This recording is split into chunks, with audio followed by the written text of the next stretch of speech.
Oh! Where am I? Where is this place? Is this real lie? It's just your Is this a lie? That's exactly where I was going, Cam. Caught in a landslide. Hello and welcome to Black Dragon Roleplay, where we are not professional voice actors, we are not gaming gods. We're just a group of friends that have been brought together through the love of story who want to share our tabletop adventures with all of you. Feels good to say that again after about a month or almost two. Yay! Hey! Few things before we start our session proper. We are so glad that you are here watching us live on Twitch. We appreciate all the support that we do have here. If you are new here, you want to keep up with the campaign, please drop us a follow. If you'd like to support us, there is a subscribe button. Drop a prime, sub for some emotes. Support the stream. We greatly appreciate everyone who supports the stream. We do have a YouTube. We have social media. We have Discord. We have our own personal links. All of this and more can be found below this very video player just by scrolling down on this very page. I used very twice in that paragraph. I gotta fix that for next time.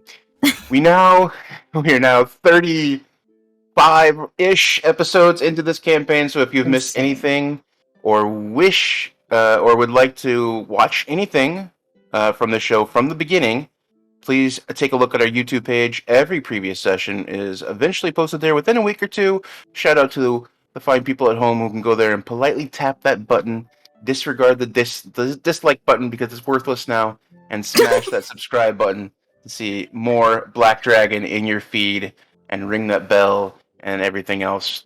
Shout out to Ryan for making all that possible. It's finally up to date! Yay! It is! Yay! Woo! I'm putting the link in chat. We have been without tabletop games on this channel for nearly a month, a little bit more. We had a bunch of things planned, including our Call of Cthulhu game GM'd by Brenna, as well as our Dark and Broody one-shot from our very own Queen of Macabre, Yumi Sagara. These things will still happen, hopefully during our holiday schedule at the end of the year. We're still planning what that looks like. We'll have some days when all of this can happen for sure. For now, my wonderful group has allowed me to get on with our regular Tribus adventure for a few weeks to help me return to some sanity and some normality in my shaken up world. So I want to say thank you to you guys. I don't want to get into details, but anyone who's reached out to me over the past month, thank you for your support. It has been greatly appreciated. We do play D&D, but we also play video games on this channel and do other things. You can join us this Tuesday for The Thumper and the Moose, aka Tuesday nights when we play through the Xbox Game Pass game by game in hopes that someone from Microsoft stumbles upon our stream and sponsors us. That's the official title. Last few weeks we've been playing a little bit of Forza Horizon 5, which is a fun racing sim where we customize cars and climb the mountains in hypercars, which is fun. Do wicked donuts, man! and Ryan likes to do donuts. This week we played a returning favorite, Deep Rock Galactic, where we're dwarfs searching for mining minerals while fighting alien hordes. A good time is had every week, so join us on Tuesdays for that. And I think we are ready for our recap. This is episode 34 today, so episode 33, The Female Prerogative. Ah, jeez.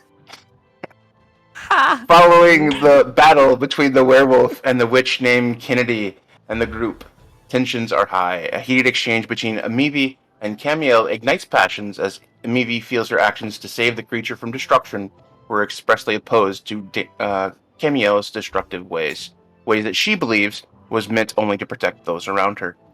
Branimir, seeing the creature is now dead, successfully cast Revivify and Cure Wounds on the unconscious werewolf, causing it to leap to its feet in fear, now surrounded by those who had killed it. The team desperately tries to reason with the human-beast hybrid, but being contained in its primitive form is too much for him to bear. When Camiel asks what he would like to do, what the group to do, a growl, "Kill me," and lurches forward, nearly getting a debilitating bite on Camiel. The team pulls no punches as Amivi herself bests the beast with burning hands to bring him down once and for all. Eventually, the team heads back to Starringale.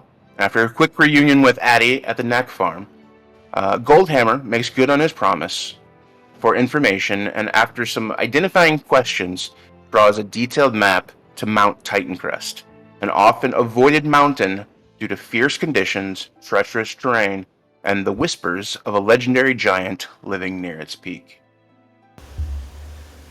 And that is kind of where we're at now. We are here in Starring Gale. Everyone has come back in. I know some of you had said that you guys were retiring or going to read or do something for the evening. I know Bran and Saoirse were there at the bar talking to Goldenhammer We about received this. a map. Yep, and Goldenhammer was able to actually draw out a map to give you direction to where your next, where you believe that you will be able to find the Death Mercy Blade. So what are you guys doing this evening? You guys have come back from fighting the werewolf and the let's just call her short-handed witch. What are you guys doing here in Star and Gale?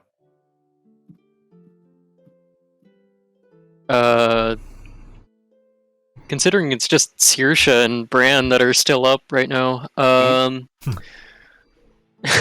I feel like Bran, after receiving the map, would eventually take his time and, of course, order his typical a tankard of milk, and if that's even available. Goldenhammer does have knack milk that he is able to produce. That It's is, kind of a local thing. yeah, Bran would definitely want to try some knack milk, considering Saoirse smells like one. It's really immersive right now. She took a bath. Leave her alone. Did she? Yes, she did. She washed When up. has Saoirse taken a... Oh my god. Okay, she's not here to defend herself, so I will. How I dare also you. don't remember Saoirse saying she took a bath. See? I thought that she was She did when super she into got smelling back. like an act. I think she did when she got back. I think Yeah, that was the I thing. believe it. I just don't I think remember her she did. saying it. I can't offer any anything in this argument because I'm pretty sure I fell asleep that last session. So Yeah, I think yeah, in there. All right. Well, I will go with the headcanon that Saoirse still, at that time, Okay. still smelled like knack. I'm So with we get some milk with that. Mm-hmm. And after downing the tankard, he will eventually retire. You find it a little bit sweet. Actually, a little bit sweeter than like cow's milk. It's got a little bit of sweetness to it. I could get used to this. Pretty good. Camille, did you go upstairs and sleep, or what did you do? I'm pretty sure she did. She went into her own room. Because she is questioning a lot of things right now. But yeah, she decided to just rest up. Okay. And then Emmy, what was Emmy doing? Emmy was also just a lot on her mind. You know, after an explosion, a literal explosion, a verbal explosion, not quite making up for it, still trying to get her put, all these things. She's not feeling as chatty, though was smiling all the while when she was with everyone, but she also retired early, set up her little partition with her blankets and such so that she could not be seen. And on top of that is also like hiding under her bedroll like a kid, you know, late night reading. And she is reading through, she wanted a chance to read further through Kennedy's, the books and her journal and such. And I sent you a quote on that, right? Yes. And I think she would have spent a lot more time reading than probably sleeping, and would probably come across that, and she's harping on that for sure. So she is also probably going to be a little longer than normal when she's getting ready in the morning. She already takes a little bit of extra time just preening. She's probably a little bit later than even normal in the morning. And what is Dante doing? Dante went to bed? Oh yeah, Dante went to bed. He's it's been a long little side quest, so and he's a little upset. Well, not upset, but just that whole incident after the fight or during the fight, and just sort of, you know, just made him think about some stuff. So he's just gone to bed. Cameo. The drama of the battle and the conflicts and everything has gotten the best of you, and you went upstairs to rest, and as you kind of lay down and begin to rest, you toss and turn, and after a few moments of being in the room, you get the overwhelming urge to get some fresh air. It's just you feel claustrophobic. You don't feel right. You feel like you want to be outside. Mm-hmm.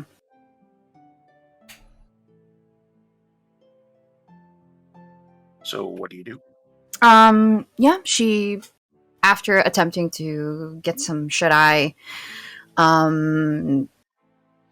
probably a few flashbacks of the fight has gotten her to get out of this itchy bed that she hates. She hates having to sleep in such a room. She's still not used to it, regardless of how long they've been traveling. So she gets out of bed, and it's mostly a Camiel thing to do, to jump out the window, depending on how high her room is. So if it's just within the ground floor, she will just leap out of the window gracelessly. The second floor window, but it's, I would say, with your abilities, you'd be able to clear it pretty easily.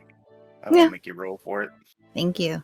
Yeah, she will do that. She'll just jump out the window and go into the forest, anywhere with trees, just to be alone for a bit. Yeah, and as you kind of walk out, there's basically one way in. It's definitely like a fort situation where there's tall walls, guards around the top edges of some of these places.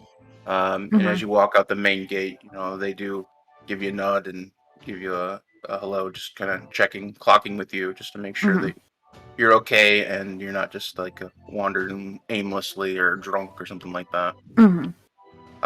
You do kind of go into the forest, which is kind of surrounding this place, and you find a place to rest. It's very comfortable. There's a chill in the air. The wind coming off the mountains kind of gives a chill to this place. And as you close your eyes, the tiresome day kind of closes in on you. Your eyes dim. Rest is had. You are able to rest. Slowly, you are spurred into consciousness. And although your eyes are still darkened, you hear a sound, a tromping sound. At first, it sounds strange, but then it takes clearer form. It's the sound of animals' feet hitting the ground, running very quickly on a dirt path. Your eyes open, and slowly the darkness of the night sky above you, the rocky foothills of the forest below you, all in a filter of red tonal dark vision. Your feet, now furry paws, running at a furious state. Your surroundings are very, very familiar. You recognize small landmarks, a tree, a rock formation, a particular plant that's marked your journey earlier, the trek from the old woman's house to Fort Starringale. Your pace hastens. You can feel your breath catch the cold night air as you begin to pant deeply, causing small clouds of condensation to leave your open mouth and trail behind you your fast-moving body. Racing up a rocky incline, you get to the top, the crest. You find the tallest boulder on which to perch. With the large moon fully in sight, with every fiber of your primitive form, you scream, letting out another otherworldly howl. Howl!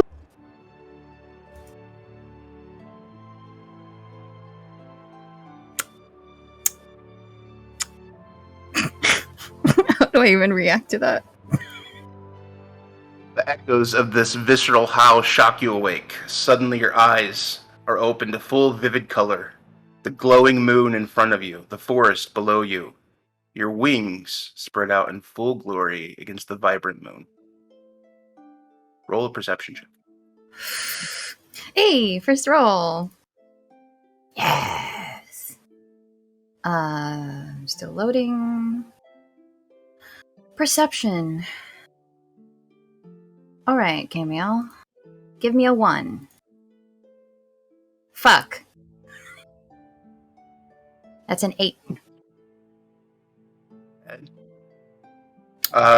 As you scan your surroundings, you find a place to land. And looking, you find a treetop that you feel would support you. You flutter down.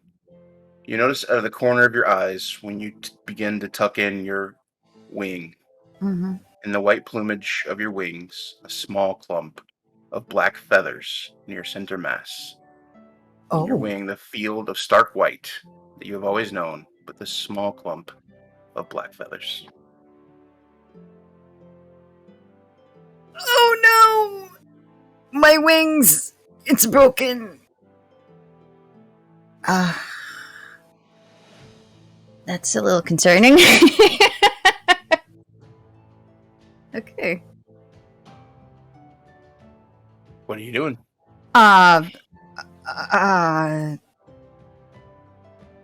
So just to clarify, she has absolutely zero idea how she got here in the first place in this area that she's in right now. Yeah, it's a little bit further. You know that it's similar to the path that you took going to the old woman's house. So you know where you're at. You're not completely lost, but you know that it's definitely further out from Starngale than when you were. So yeah, you definitely were flying a little bit as this vision had happened. She's gonna look around a little bit. She is very confused, and seeing that clump of darkened feathers, rather, not feather.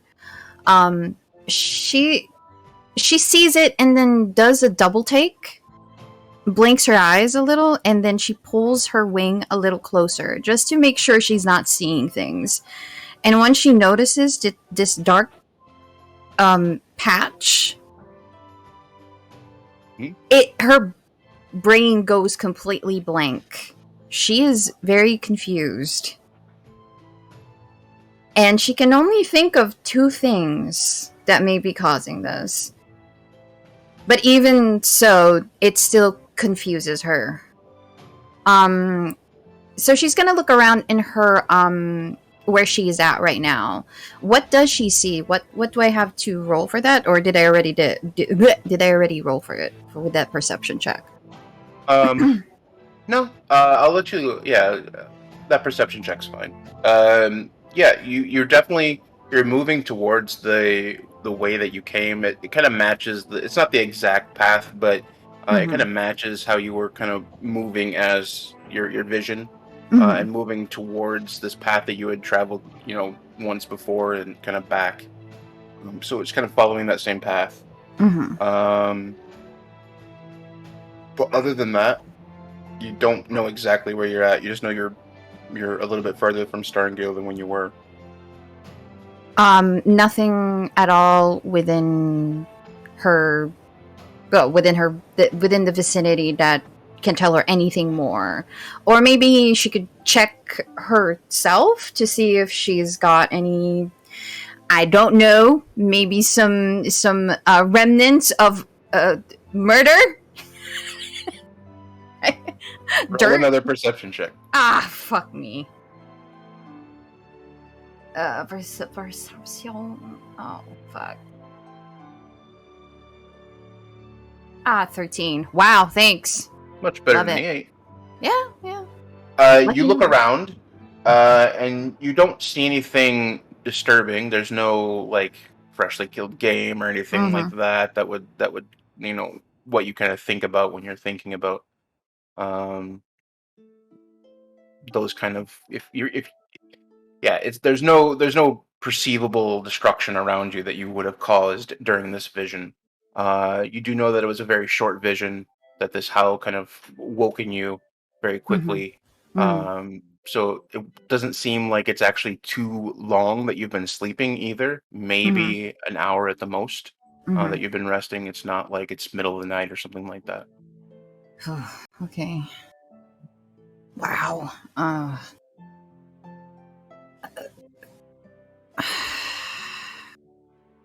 Now that she's checked, it still doesn't it still doesn't quell her worry for possible lycanthropy.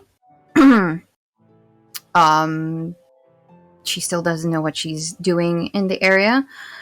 But now that at least she knows that she hasn't harmed anyone or anything during her exciting sleepwalk, it's the clump of dark feathers that worries her now. And she doesn't particularly know how to address it. She's scared. Internally, she's very scared to contact Sister Ava. But she doesn't want to contact the other one either. Because she knows that the more she addresses that, the more power she's going to give it.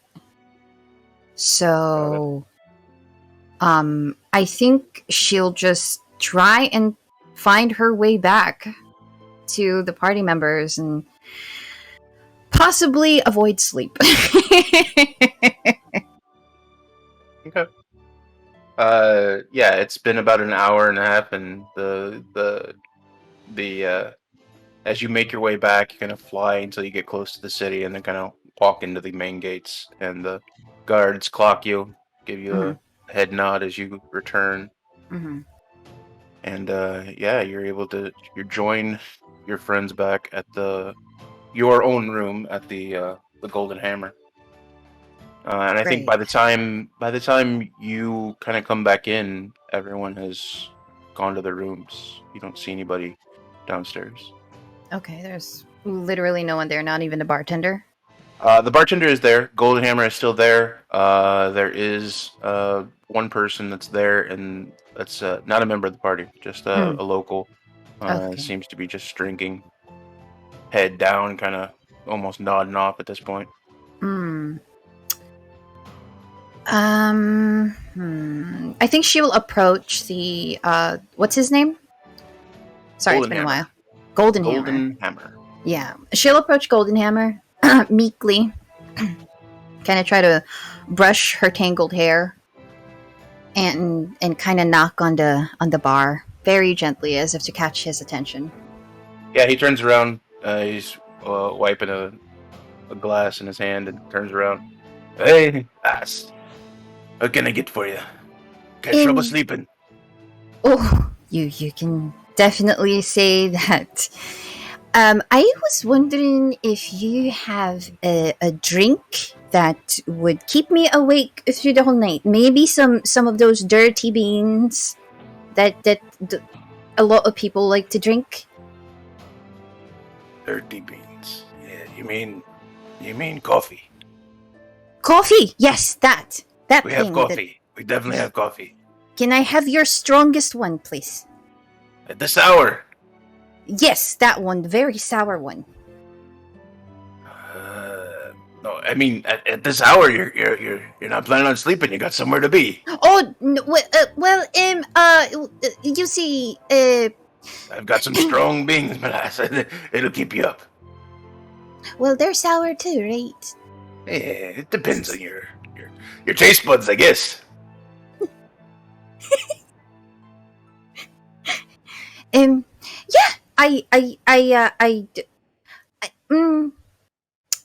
I just would like to stay awake. Maybe I can protect the Golden Hammer. Well, while I'm awake, it keeps me something to do. It makes me do things other than sleep. Yes? It'll make you awake. That's for sure. Good. Yeah, let me go warm up a pot for you. Thank you. I'll be right back. Yeah. Thank you. Appreciate it. No problem. He goes to the back. He disappears into little nook with a stove. Mm-hmm. You see him start making. She's still kind of whispering under her breath, like she's embarrassed that she misunderstood him. Um, just kind of whispering the words that he said. I was like, what? What even is that? What kind of language even is that? And she just looks back to him and Their accents are so different, huh? Oh, yes, just a little. Are you from here, sir? Yes, but a lot of my kin have this kind of an accent. So, it's more bloodline than locale. Oh, I see. Well, I myself am from Ujat. So, a majority of the people that I know do have this accent, I think. But then again, I didn't really socialize too much. The coffee, the dirty beans. Yeah, and he goes and he has this, pot that's beginning to boil over and kind of grabs it and kind of fills up a beer stein, full, tall glass, very tall glass, fills it up to the brim for you. Oh, There hell you yeah. go. It should be good for the night. Oh, thank you so much. Oh, it's still a little too hot. It's very hot, yes. Blow. You have to blow. Okay. She blows onto the cup, and she actually looks like a child on this. I'm thinking she sat on a bar stool, and she's like hunched over on the bar and just keeping her eyes on this coffee. And it's so obvious that she's tired because of what had occurred, but there is a sense of fear in her eyes that is keeping her wide awake, and she's just staring at the steam rising from the cup. She has gone extremely quiet, just nursing this extremely hot cup of coffee, just staring at it as if she's about to kill it. Before you go too deep into that and you lose any rest, what keeps you up right now?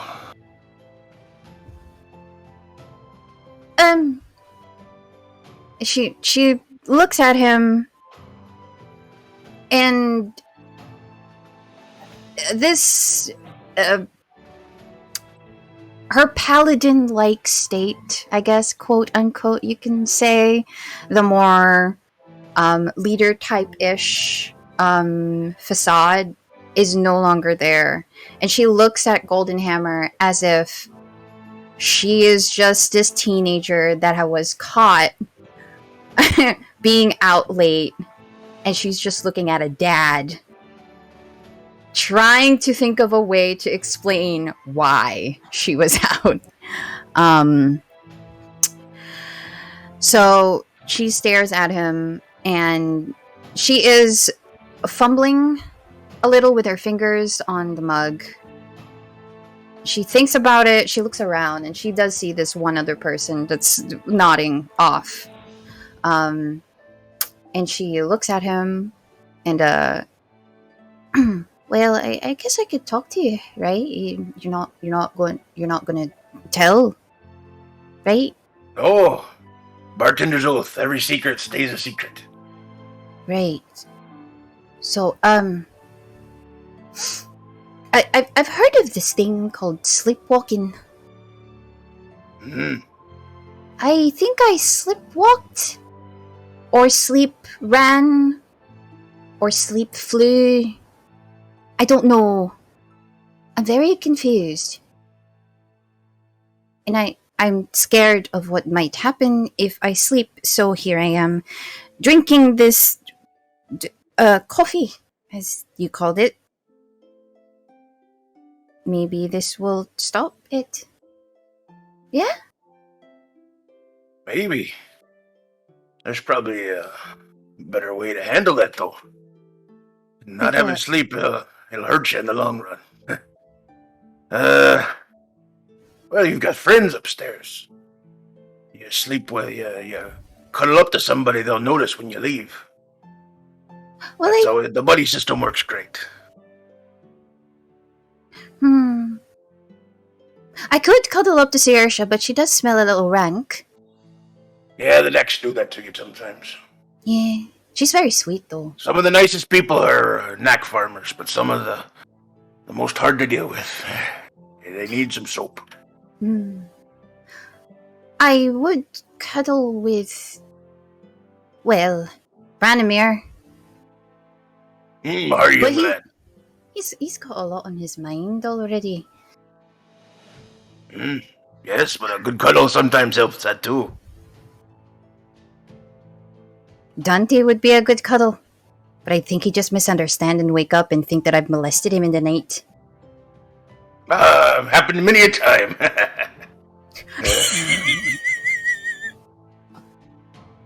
I don't think I'm a cuddler. Midnight misunderstandings is what I call it. Yeah. He'll make up something. A comedic effect. I don't know. That seems on brand. Ryan. Well, I trust all of them, but I don't trust one of them. It kind of makes me question a little more.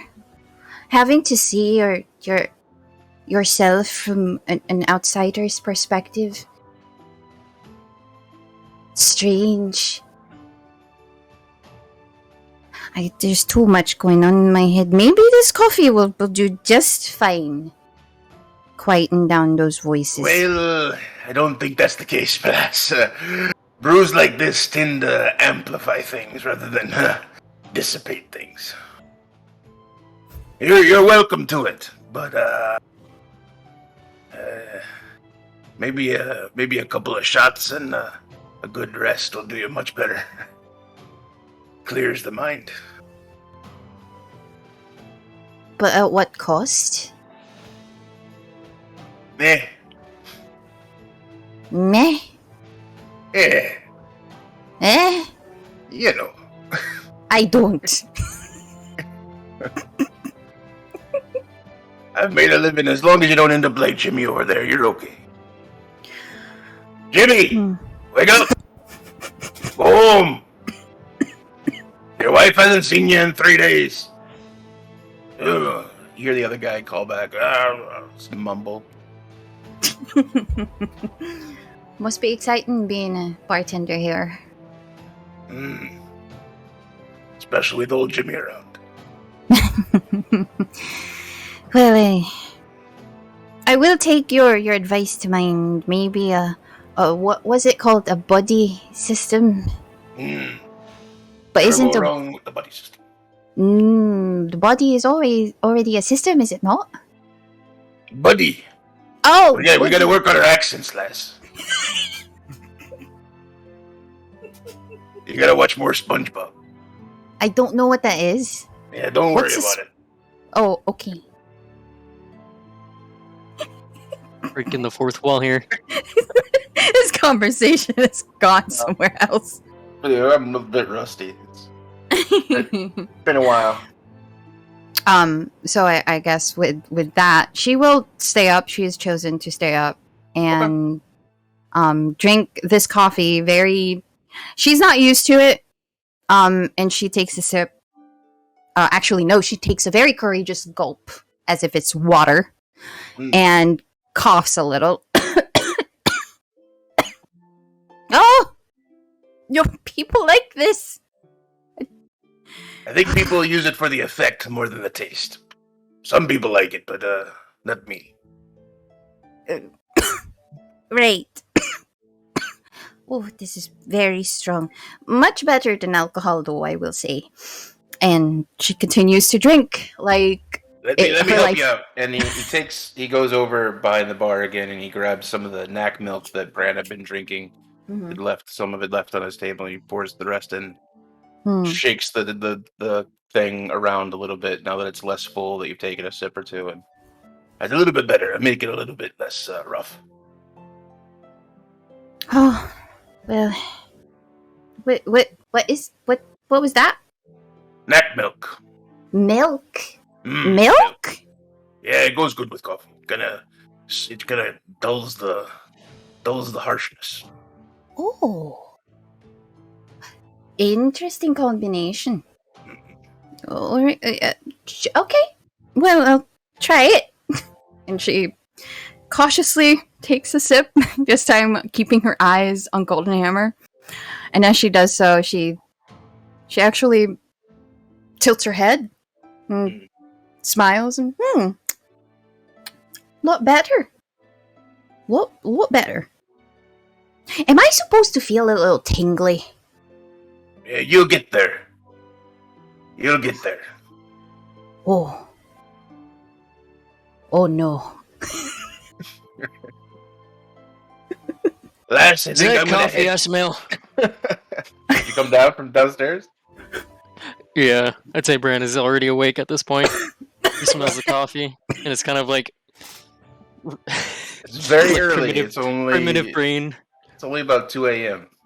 Oh yeah, that sounds about right. Especially if Bran smells coffee, it's like imbued in his brain to wake up because it's like setting up camp in the army, and you just smell the other soldiers brewing up coffee.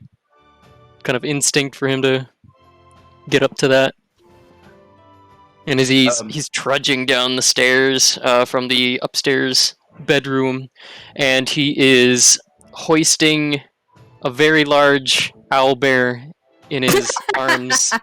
He is cradling Addie like a baby, even though she rightfully shouldn't be.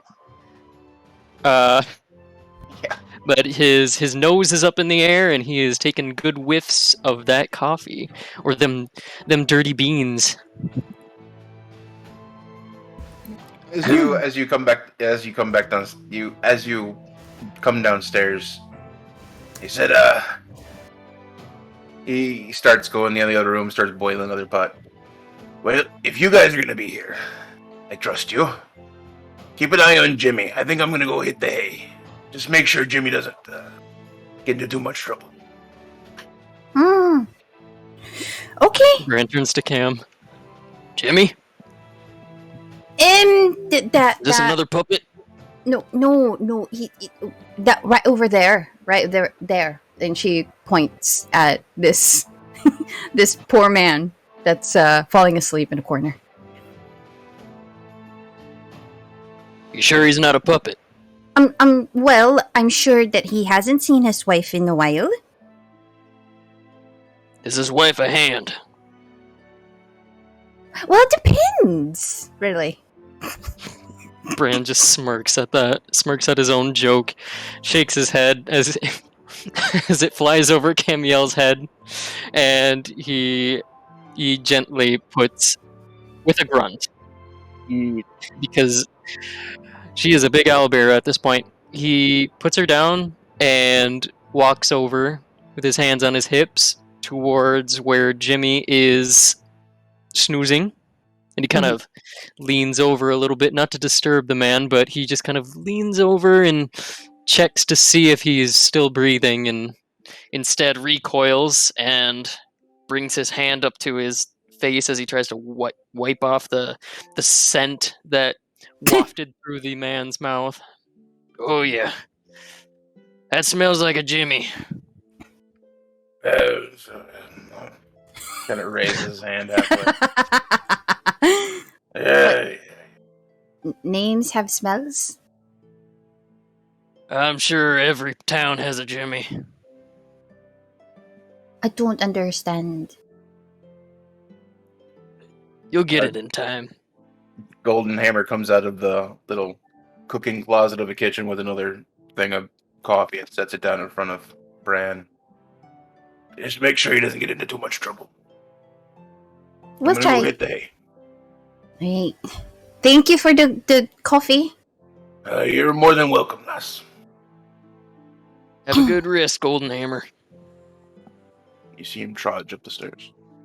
And now that they're both alone, Camiel looks to her cup and just goes completely quiet, as if not just trying her best not to look at Bran right now. She's been caught red-handed. I think in doing so, that is quite an un-Camiel-like thing to do, and that immediately arouses suspicion in Bran. May I roll an insight check on that? You Yeah, ass. go ahead. Against against Cam, roll a deception if you're trying to hide your true feelings. Oh, it's terrible. Okay. terrible. Deception. Oh! You. He's Well, quiet, but Bran there's turns nothing out to be very horrible. distracted by the coffee that is in front of him, and he is quite eager to gulp down his morning dirty beans. Dirty Burns. And he just kind of takes the look that Camiel is clearly trying to avoid, and he instead shrugs and proceeds to nurse his coffee. Well, you're up early. Without Well, even looking at him. I smell coffee. My brain is hardwired to wake up. It is 2 a.m., Branimir. I didn't realize I had a bedtime, Cam. What's a bedtime? Beauty rest? What's that? I don't know. Should ask Dante about that. Oh, that's why he stays so pretty. All Something he like does that. is sit on his ass and sleep. Takes a lot of rest to maintain a figure and faceless such as his. Yeah. She looks away.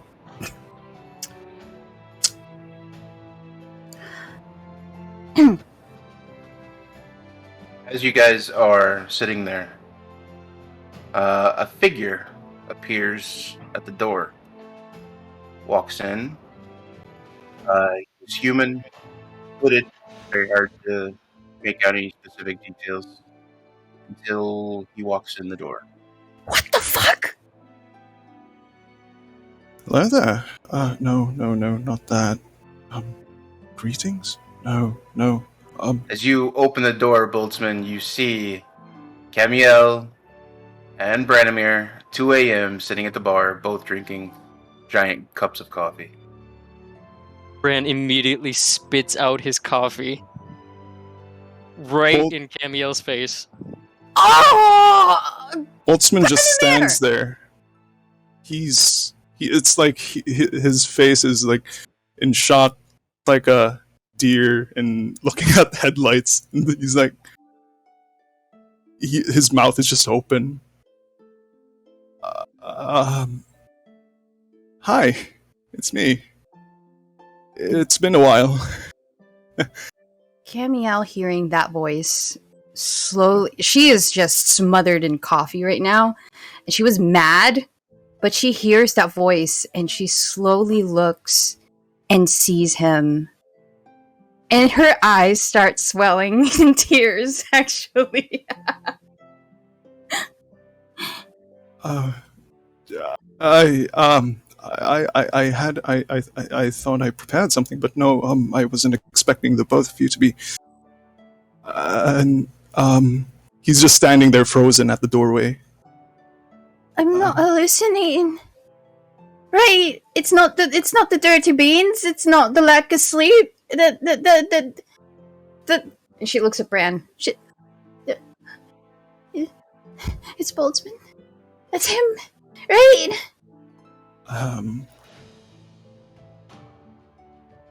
Bran's look of shock from spitting out the coffee onto Camiel. He turns to her, back to Boltzmann, back to Camiel, and then finally, when his gaze returns back to Boltzmann, it's completely different.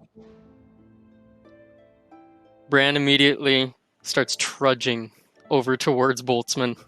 Bran, I missed you. It's been a while. I'm sorry that and he has his arms wide open, ready to accept. Floorboards reverberating as the half armored cleric trudges over to Boltzmann, towering over him. And slowly, Boltzmann's like face of surprise slowly melts into one of fear, and he's no longer sure what's going on. Bran, what are you going to do?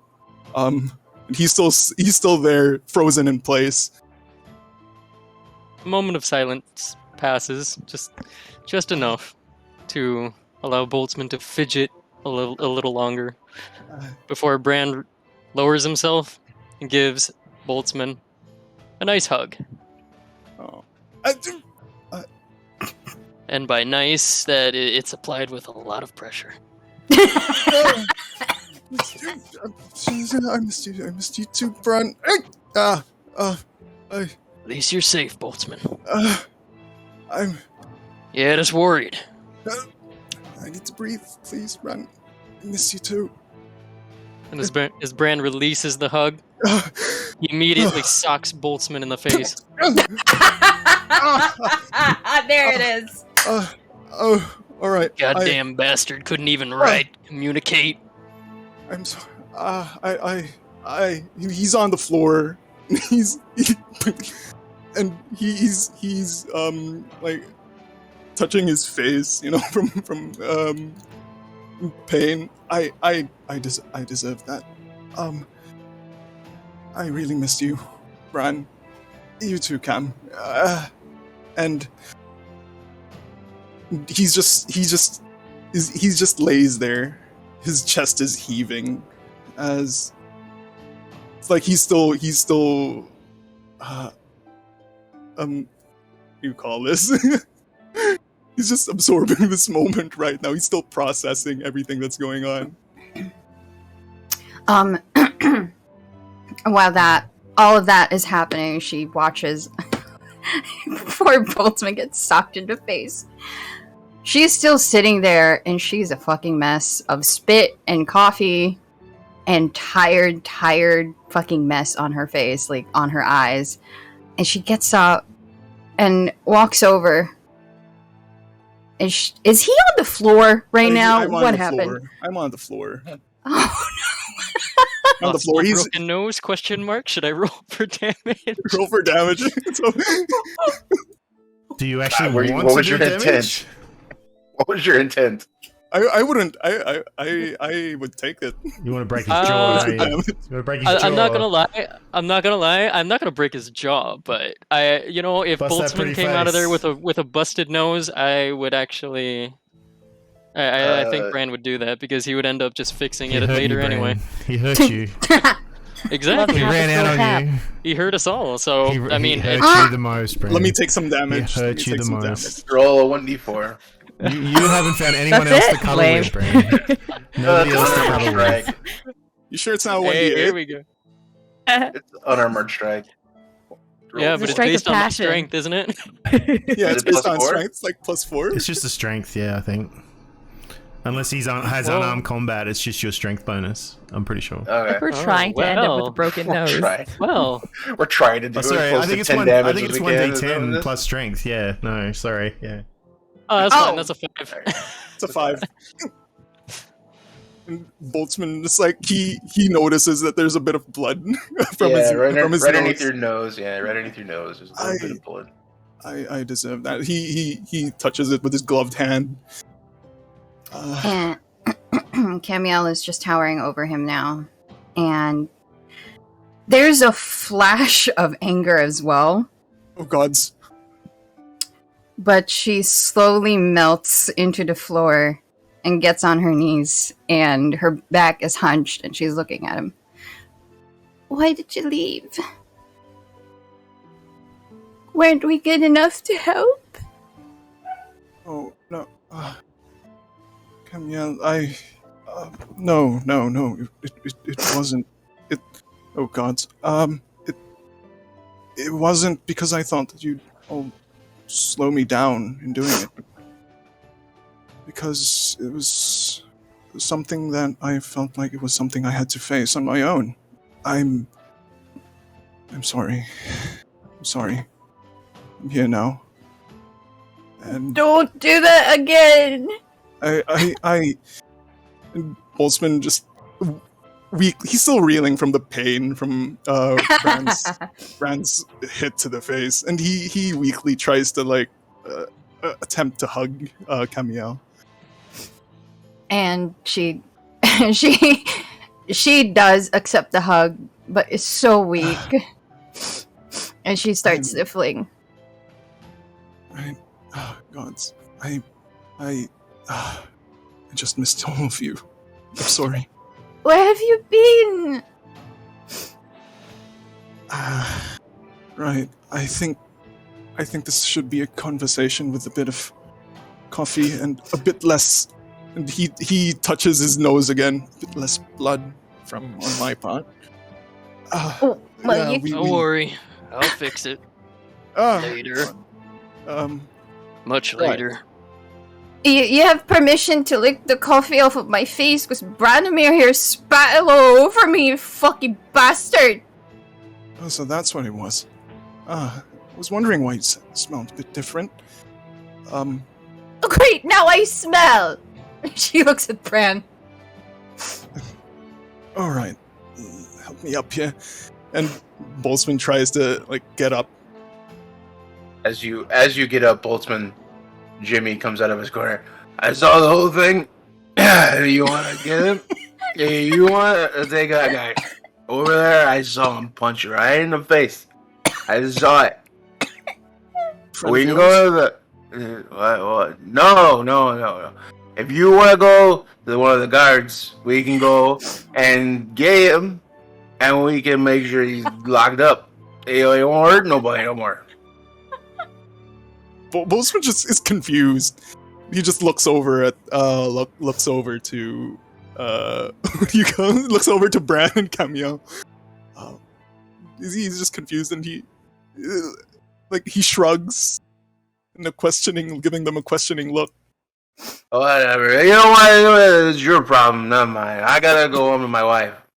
And he waves at you as he walks out of the bar. And waves you off. Bran kind of looks at gives Camille a quick look before Jimmy leaves. We supposed to let him go? I don't know. Should we knock him out or something? I could go knock him out. I could go over there and just squeeze the life out of him if need be. The life? What? Well, the life. Boltzmann's still... You're doing all right there, Cam. Something is obviously not right here. I think we all should just sit down, and emotions are still running high right now, and all that, and we should all just talk, right? I think I should chase after him. You two can you two can have some dirty beans. I have a little bit of milk in mine. You can have that if you want. I'm gonna go over there and I'm gonna sweep him off his feet like it's a terrible book.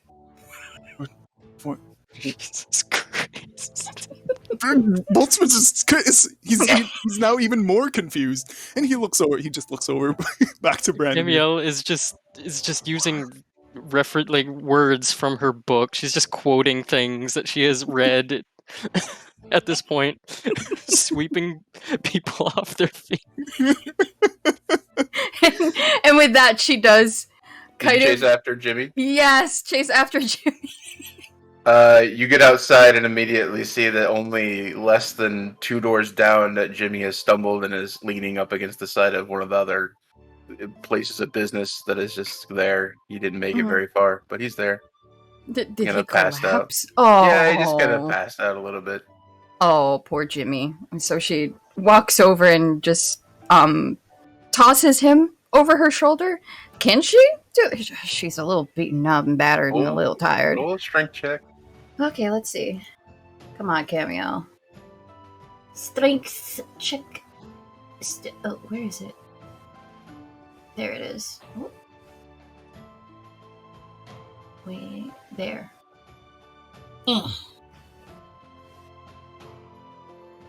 11? Aw, come on. Yeah, Jimmy's not that heavy. You could. Yeah. He's kind of drunken himself down to a thin, lean person here, and you're able to kind of put him over your shoulder. As you get him up, he kind of protests a little bit. What? What? Shush. You're not safe out here. What's wrong with you? Take me home, my wife. Yes, your wife is not the dirt, sir. Come on. Yeah, you could have fooled me.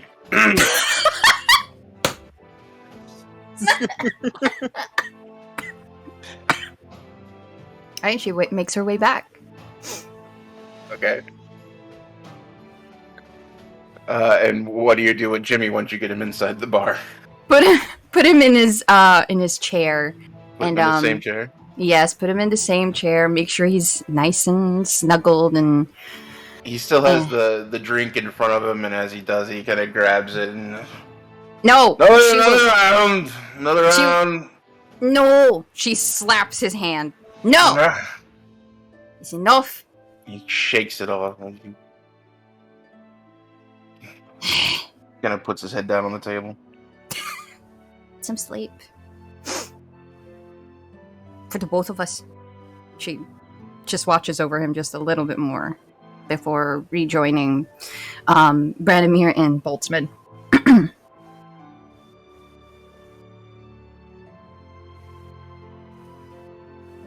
Jimmy doing all right? Wait, who is this? Oh, wait, is that Yeah. directed to me? Oh, no, that was directed to Oh. Cam because she was. I assume she is returning. Mm-hmm. Yeah. Oh, well, yeah, I'm doing fine. I'm tired. And this asshole runs out. He runs off on us and comes back in. I'm sorry. I'm sorry. And then you beat me to a punch. And you spilled coffee all over me with your spit. I mean, I haven't healed him yet.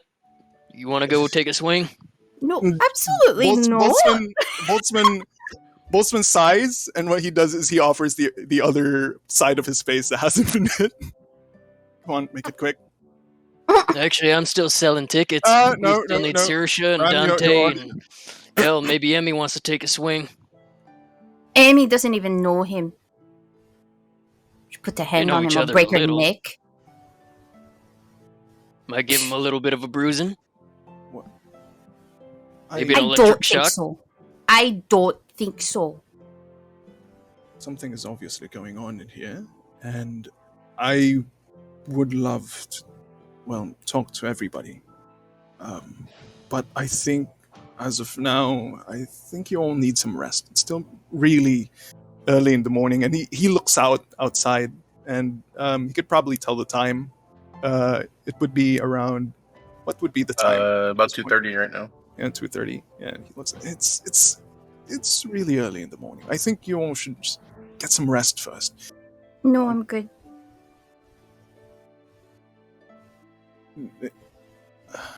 All You've right. not been sleeping right, Cam. I'm fine. How long has this been going on? Beats me. Hmm. What? She's What been do you- acting. She's been acting strange ever since yesterday. She kind of purses her lips a little. I'm fine. Bran kind of leans over to Boltzmann. It's got something to do with the ladies. Uh, I heard that. right. You know what? Since everybody's adamant on just staying here, why don't we just, catch up? What happened in the 2 weeks? Gods, I've been gone for 2 weeks. I'm sorry. But longer than that. A bit longer than that, Feels- yes. Yes. He named a dummy after you. It's in his room. Wait, what? It's an armor mannequin. Or that too. It's still a dummy. Oh. Have we got something to tell you, Bolts? Well, so do I, apparently. Right. You know what? Why don't you start off this exchange, and we can And Boltzmann looks around at first. Oh, don't you think that Dante and probably Sish and Emmy should be here as well? They're sleeping. Well, at least we could surprise. I could still probably surprise them. And Boltzmann just sighs. Anyways, he gestures for Bran to continue.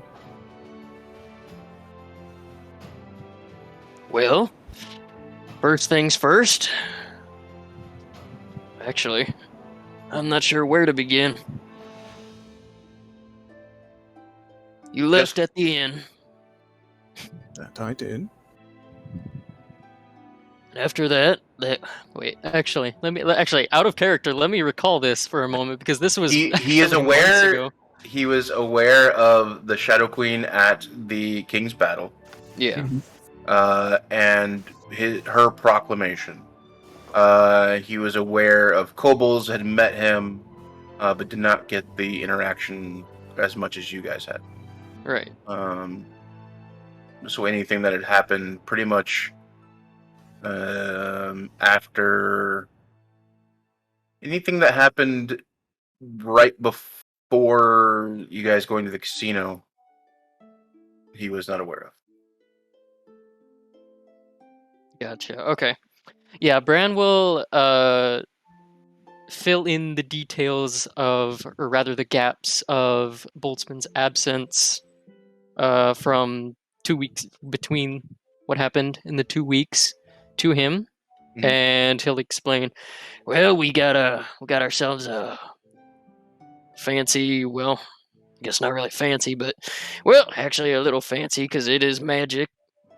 Mm-hmm. But Boltzmann got ourselves a home. Oh, More like a fortress.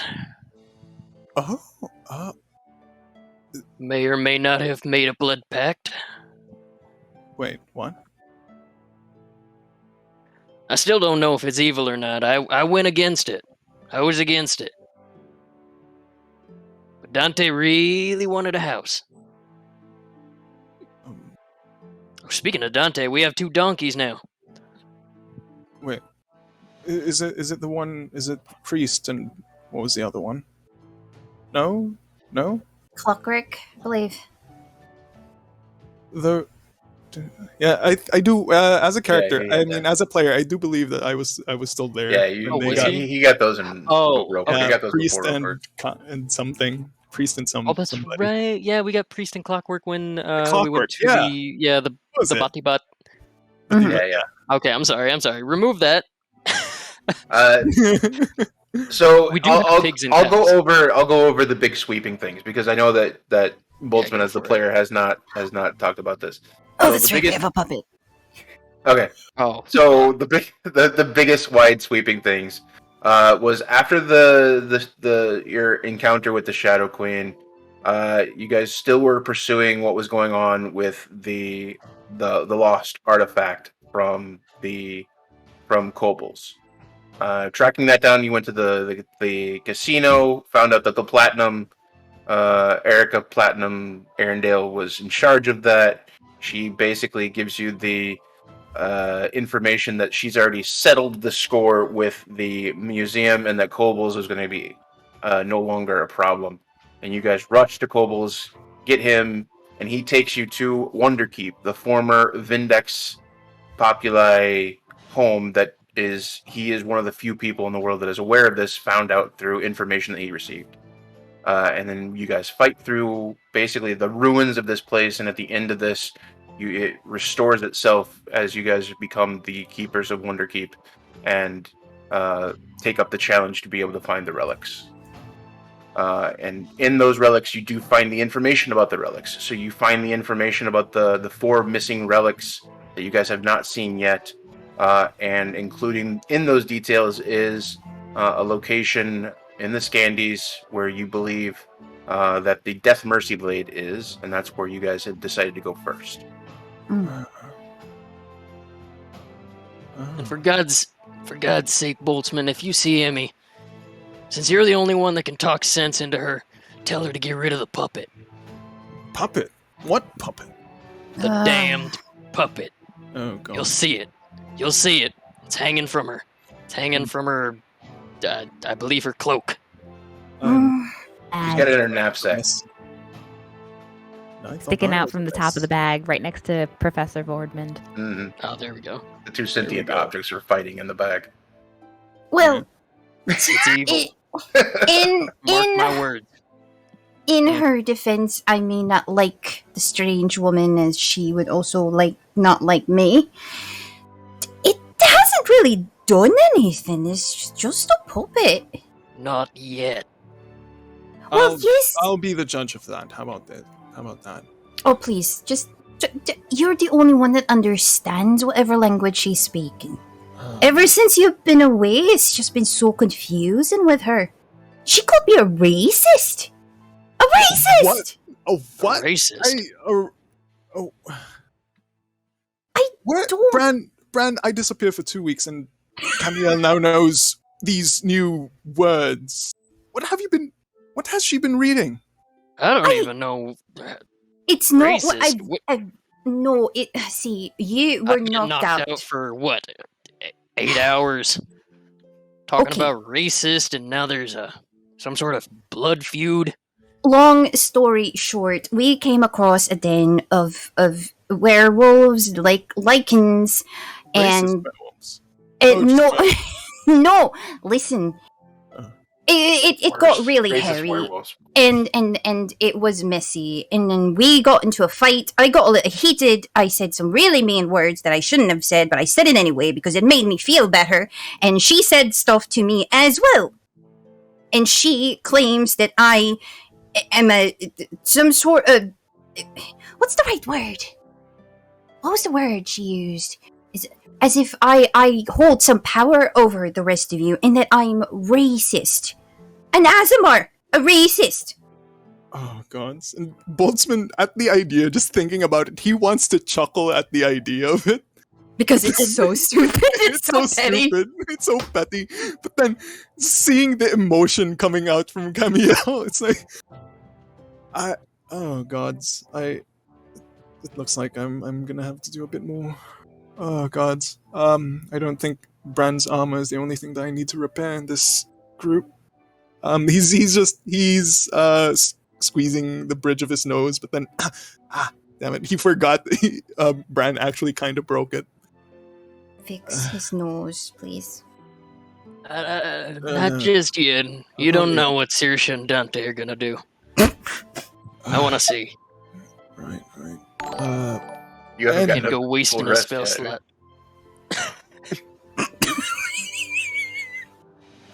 And The Boltzmann just nods, right? And he reaches into his bag of holding and pulls up a piece of cotton, some cotton to put on his nose to stifle the bleeding on his nose. Right. But Annie, yes. but yes, that's basically what happened, and I could go on and on and on. But what's more important is where you went.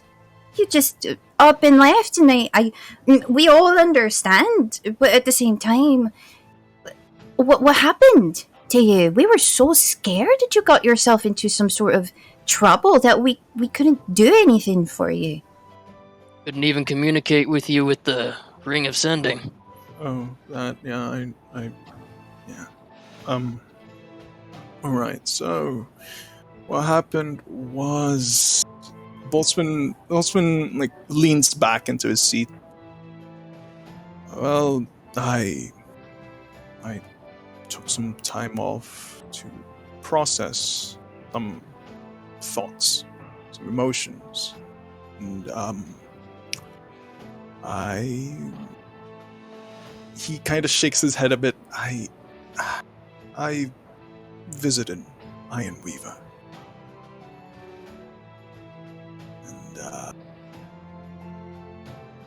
And he pauses for a bit. He's not too sure about what to say next. You Well, you all do recall me saying things when I do, if I finally got to meet him.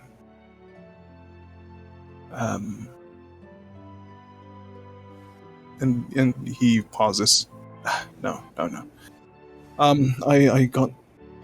I got to meet his wife. And if you would believe it, he even has a baby. That's the sort of think about it, that's the sort of life that I would have wanted. The sort of life that he stole from me. And, well, when I did finally meet him, I was honestly just this close. You can see that his hand shakes a bit. His hands are shaking a bit. I was this close to actually murdering, killing him, along with his wife and his son. I already strapped all the explosives that I had on me. It's ready to set it off, to end it all, once and for all. But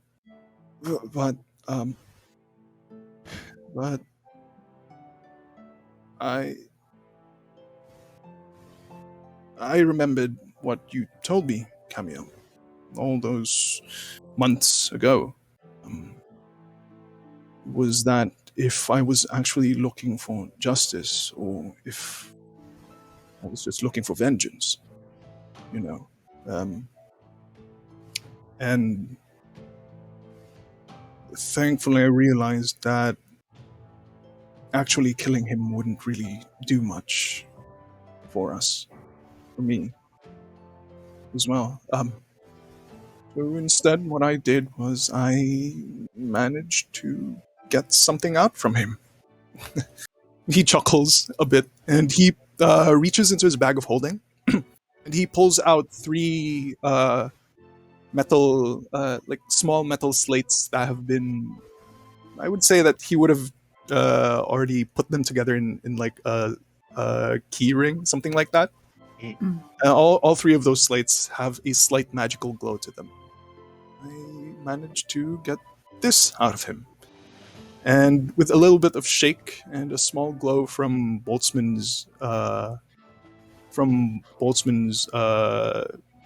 the glowing gem inside at the center of his chest piece, it starts to emit a sound, one after the other, telling Sir Brad, Moose, do you have the exact words for that? Or no, we can. This was an encounter that him and I did, so it was actually played out and role played. Mm-hmm. And we'll probably edit that and put it on the YouTube. But Nice. basically, it will. He basically admitted to the murder of Aaron. It was. It's. At first, you can hear Boltzmann's voice, something to the effect of, "Why did you kill Aaron? Why did you kill Aaron?" And then you can hear another voice, this one more gruff, Ironweavers, practically admitting the murder. And after that, Boltzmann puts it back into his bag of holding, and well, I used it to blackmail him, and I coerced him into helping us deal with this, illicit and whatever problem we have. And after that, I just I tinkered a bit and tried to, improve a few things. Hopefully, Barnabas is going to be doing a bit better. But yeah, that's practically it. I'm sorry. I was supposed to kill him, but now he's still alive, but is now helping us. Long story short. Did I make any sense? And Boltzmann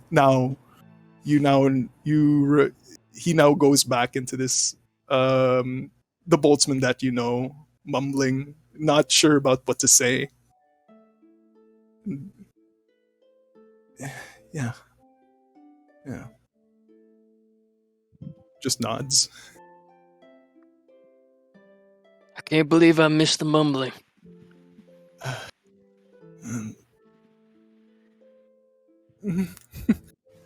Well, What was that? I'm sorry, the break character there. What was that? I'm sorry. God, my throat got. Oh, I got a bit of spit stuck in my throat. All of a sudden, sorry. Yes. Camilla would put. At first, when he was telling the story, she was horrified. But she didn't interject, or she didn't cut him off. She was just waiting for him to get to telling her and them that he didn't kill Ironweaver. And as soon as he's done and Bran says that he misses the mumbling, Camille puts a hand on his shoulder and says, well, how do you feel? Do you feel like you've done what you needed to do? Boltzmann looks Camille straight in the eyes. Still a bit of blood now seeping through the cotton swab that he's put on his nose. To be honest, no. I still want to kill him. But whatever is going on is much larger than any petty squabble. I'm willing to put that aside for now. And will you bring us with you? Well, that's good to know. I'm sorry. Thankfully, the time alone made me realize a few things, and,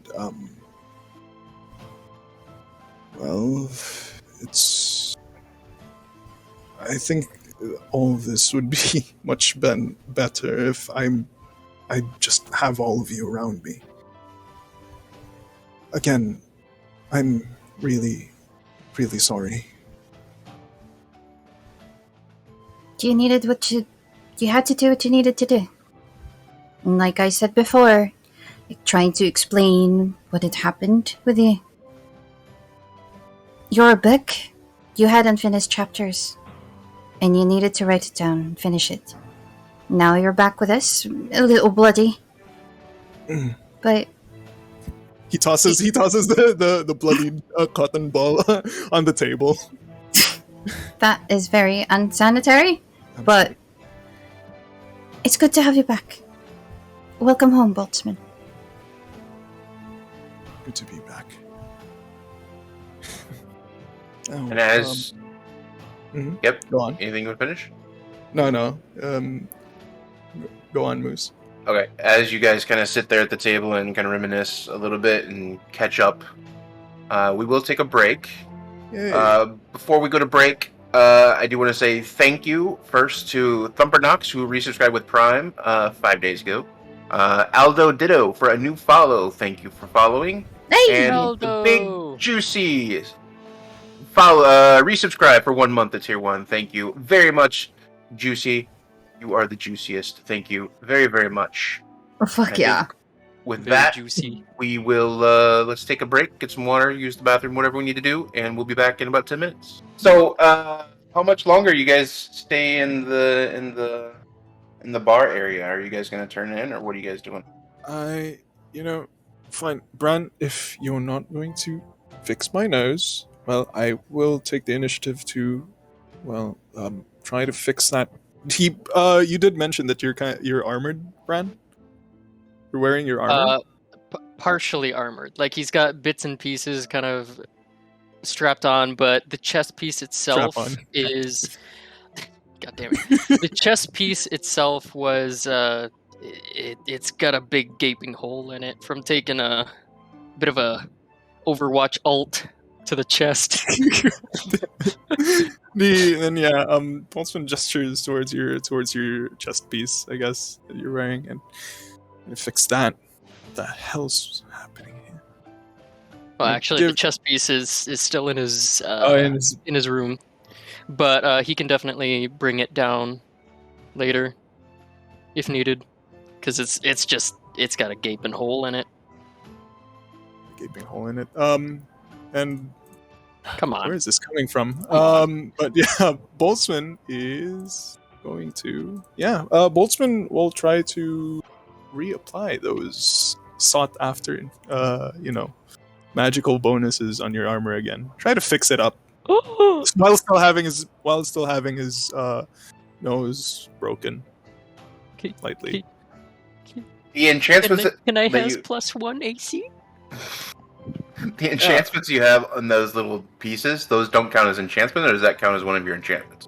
It counts as my enchantments. I have 3. Okay. I have 1. I have 3, and I would like to place two particular ones on one on Brand's armor, and 2. Boltzmann will let Brand decide on the second one. But yeah, Boltzmann's just gonna ask Brand to. All right, just bring down your. Just give me your armor. And for the second one, however, I can offer you 2 things. And Boltzmann pulls something out of his bag of holding, and it is shaped like a sort of half circlet. It's like a metal band that goes around the head from one temple around the back of the head and then to the other temple. And he just gestures, he waves it to Bran. It's either this or some. Remember that thing on your shield? That one. It's either or, because I can only do so much. And he starts to mumble again, something about magic and all that. Bran is already giddy just at the idea of having his armor rebuffed again, because, to be quite honest, I was actually prepared to have a blacksmith see to it and see if it can get it repaired somehow. But Bran kind of, his eyes light up as Boltzmann kind of pulls out these magical items from his bag of holding, and he kind of completely forgot what it felt like to kind of witness Boltzmann in his work again. So he's a little excited and a bit curious. So he kind of scratches the scruff on his chin and he points towards the circlet thingy. Oh, that's a new one. Yeah, this one. I do recall that you tend to concentrate a lot on your spells, and personal experience tells me that as soon as that concentration is broken, the spell is gone, and it's wasted. This one, and he just gestures towards it. This one, it kind of jolts your head. I don't know. It makes you focus again on that spell. And he shrugs, just in case, especially in those stressful situations, combat situations, and Boltzmann, he's still looking for words and how to explain it. That. Essentially, it is a concentration. It's rule. In the, what do you call this?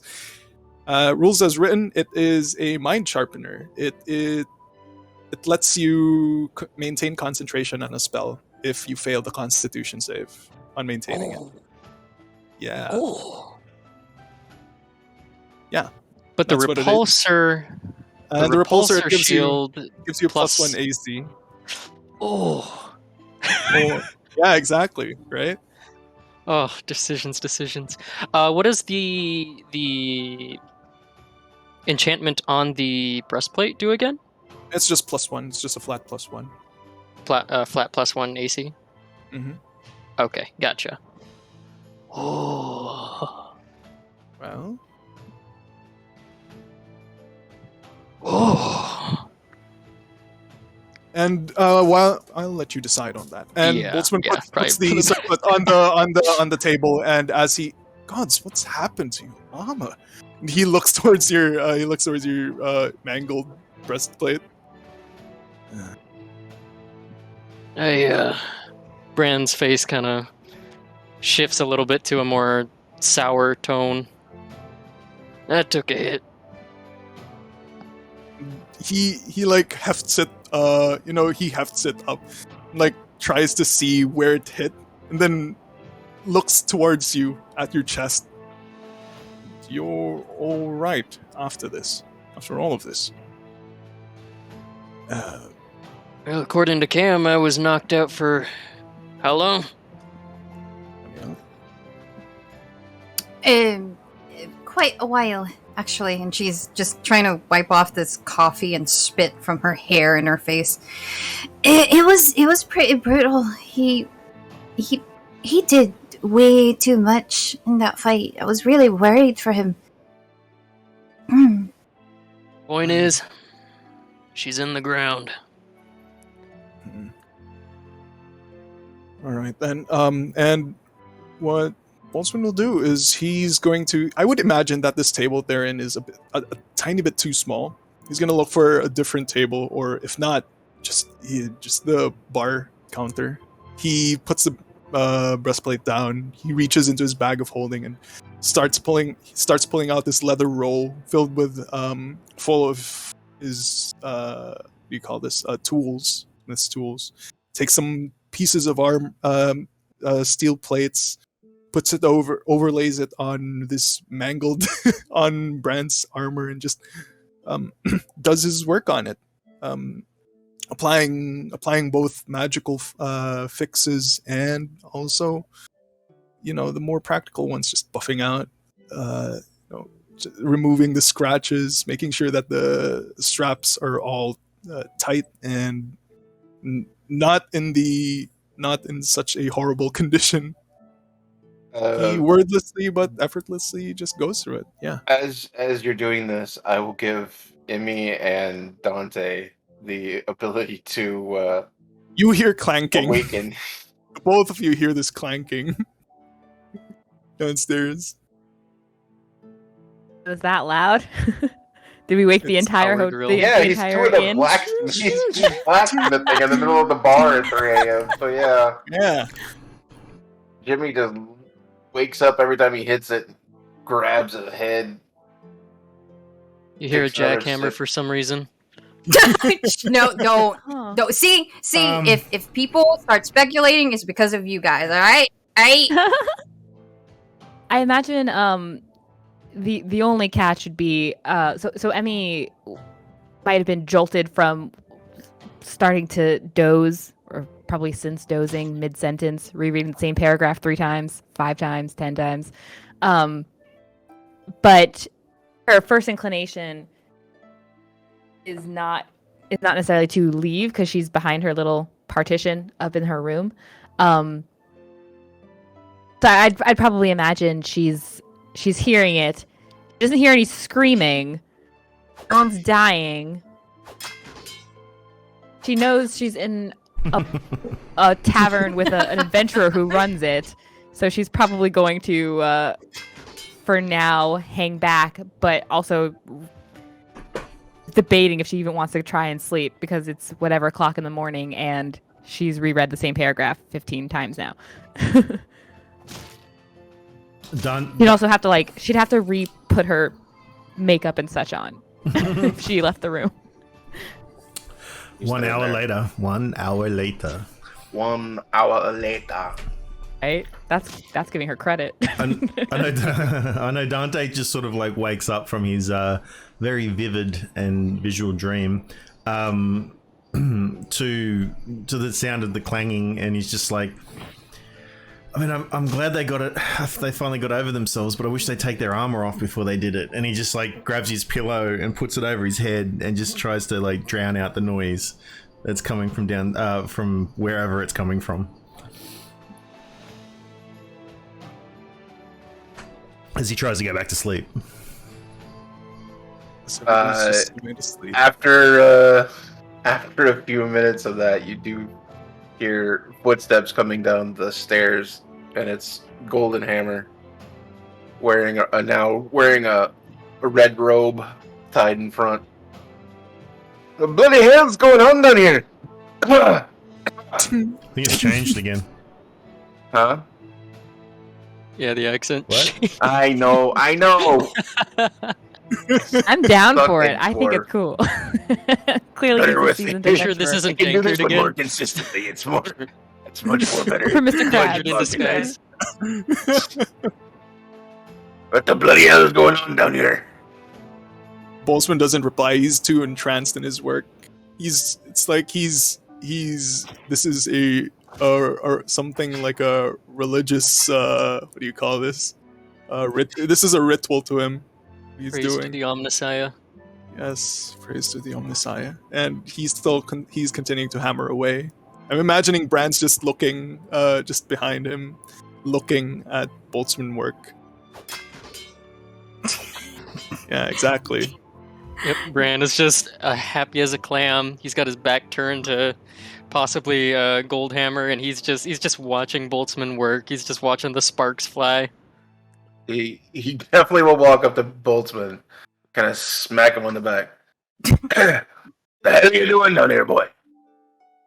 Oh, I'm just. He gestures towards the breastplate. Just adding the last few touches for my friend here, and he gestures towards Bran. I owe him a bit of something, and he's now again touching his broken nose. He's a friend of yours. Looks over at Bran. Bran nods at Goldhammer. Very old friend. Are you almost done? It's very late for this kind of work. It's people upstairs sleeping. People upstairs. I'm. Yeah, it's nighttime. He They got the dirty beans. They don't notice it, but it's. Boltzmann looks outside. It's 3 a.m. I believe. It's Sure. too early. Oh, yes, it's too early for that. I'm just finishing up, and I'll, tidy up and and he's now stammering, and My boy, spit it out. yes, sir, I will tidy up. Are you spending the night? You want a room? Are you with him? I am with him, with them. Them. Good save. Okay. I'll ring you up in the morning. Keep it Thank down, you. huh? He turns around, walks upstairs. And Boltzmann looks at his hammer. He looks at the breastplate, and just making sure as soon as Goldhammer like is out of sight, he gives the breastplate one last hit. Taking there we go. And I heard that. Boltzmann just looks up, looks down. Okay, and this should do it. And Boltzmann now sets it upright, and he puts his hand over the the chest piece, and just he whispers something into it, and you can see a small magical glow emanate from his gloved hands. this glow transfers from it towards the breastplate. Just a few taps onto to this hunk of metal, and he, with a sharp exhale, and what the heck was that? Wow. I thought the stab was just a metal noise. People with it. Right, and this should be it. That was your Good as whisper. new. Good as new, and well, it's Boltzmann made. It's pretty good. Enjoy, Bran. Now, would you kindly fix my nose, please? It's getting a bit hard to breathe. Bran gladly accepts the new chess piece, and he holds it up aloft to inspect the craftsmanship. Kind of missing the Legend of Zelda song here. No, Acquiring his new chess piece, he nods at the request of fixing his nose. He kind of thinks about it for a while, like, do I want to risk it? Boltzmann just gives him the puppy dog eyes. You know, I'm a bit of a craftsman myself, Boltzmann, when it comes to I will fixing take noses. away. Oh, okay. How would you feel if I punched a hole in the chess piece after just fixing it? I don't know how Dante or Saoirse are gonna act, but since he asked so nicely, yeah, Bran will actually do a cure wounds on Boltzmann. Ah, gods. Yeah, he breathes in deep. It's a loud cracking noise.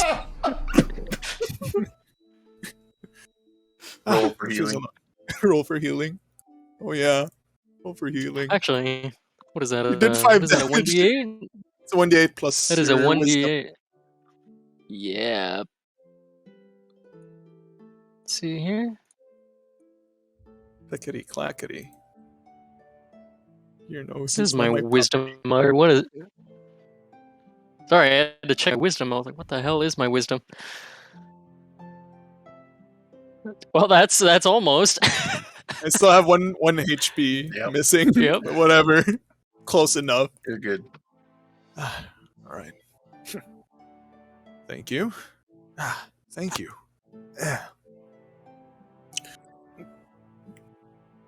So are you guys wrapping up for the evening? Yeah, and yeah, Boltzmann now just Boltzmann's now tidying up, seeing how there most likely will be scratches on the bar table. What is it called? The bar counter. Bar. There we go. Bar. He just mends it magically, just removing the scratches as if nothing ever happened.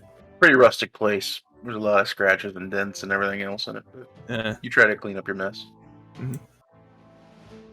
Right, and I think I should just rest for a bit, and I think the both of you should as well. It is still 3 a.m.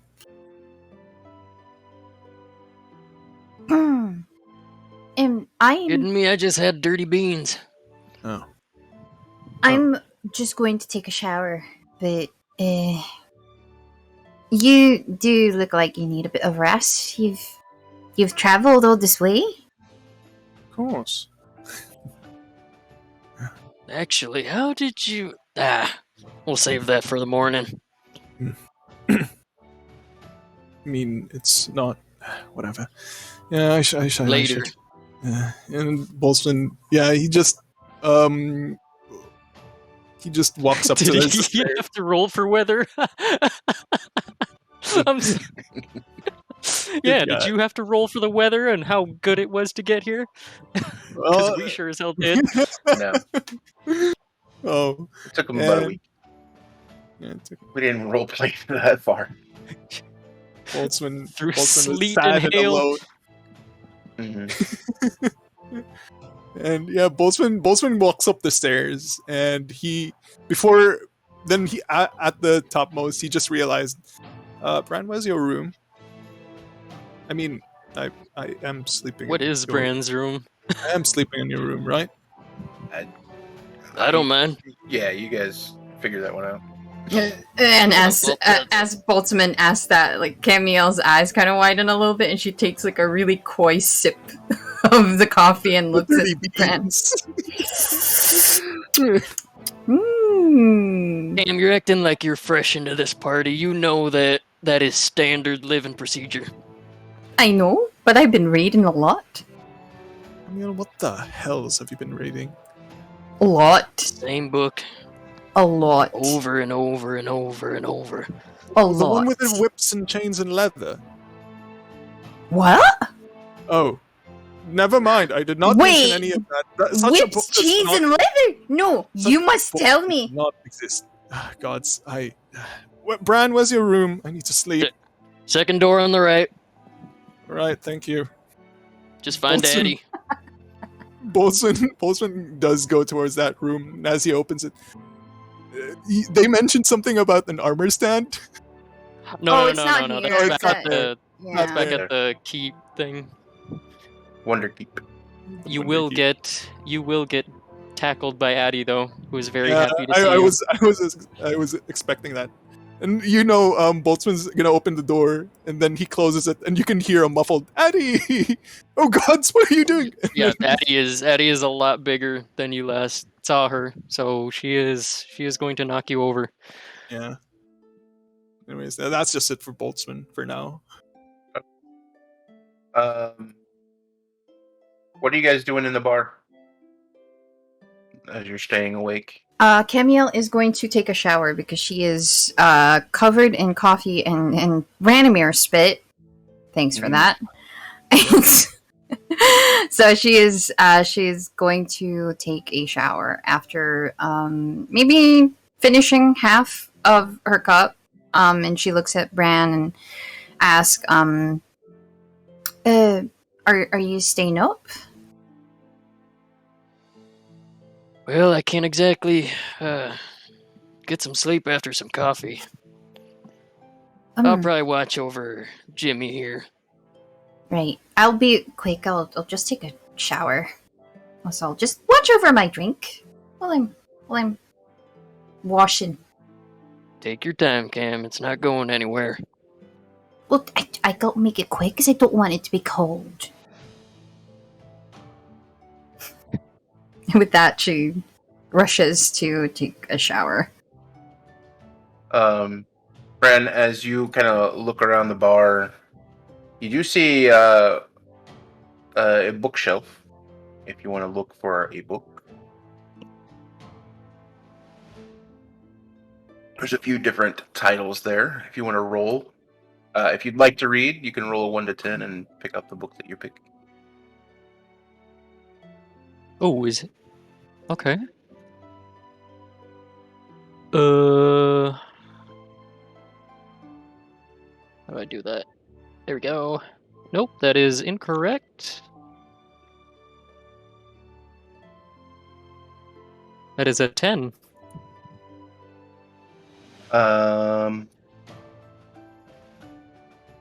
You pick up one of the books that looks interesting. You read the back. The future of civilization rests in the fate of a charm bracelet with little pewter ducks.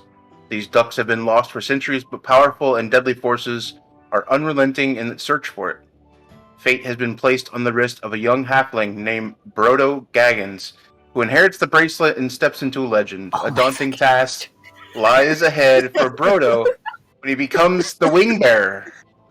It's soon become clear that he alone must destroy the ducks in the fire of Mount Voom, where it was forged. You have picked up the book, Lord of the Wings. Oh my Yes. god! It's perfect. Oh, God. It's perfect. It's destiny. Moose, I'm dead over here. It is destiny. Lord of the Wings. And swear Bran that- finds himself very, very engrossed in this story of ducks and their wings. Charm Actually, bracelet. Charm bracelet of Peter Ducks. as he's reading, Camille will come back down fresh as a daisy as one can be, and notices that he's reading a book. She sits right beside him with her semi-warm cup of Joe and kind of peeks over at his book and tries to read along with him.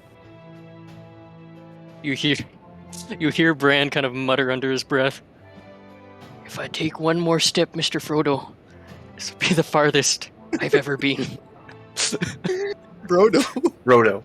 Frodo. Roto Gaggins. Frodo Gaggins. I get it, a gaggle of geese. Fuck's sakes. Hell yeah. It makes sense why they didn't use the ducks to get to Mount Moon. Or Moor. What is it? Moom. I like Mount Moom. Gods. And actually, yeah, Camille will eventually fall asleep on the bar. Like, right next to him. That coffee. Actually, should I make a roll for that or no? I'll say that you didn't get Effectiveness of the coffee. Coffee crash. you guys didn't get deep into your coffees. Got it, Because got it. not so long before Boltzmann had stepped in, so you Yeah. guys didn't chug it down or anything like that. So Alright. if you were taking the whole thing, I probably would have made a con save, but Alright. Yeah, she has fallen asleep and just beside this old man drinking, no, reading this book. Oh, yeah, Lord he of is the hooked. Wings. He is hooked. the night passes. Bran, because you did not take a full rest, you do not regain all of your hit points if you have not done so. If you have anything or any spell slots, do not recover. But I'll say that because you're relaxing, you don't take a point of exhaustion or anything like that. You're just extremely tired today. The next morning. Okay. The morning comes. Goldhammer begins to prepare a meal downstairs. As you guys are still there, Camille. Nothing further happens to Camille as far as dreams or anything of that nature. She rests peacefully, curled up next to you, next to the bar. Slowly the day begins, and you guys begin to come downstairs when you are ready.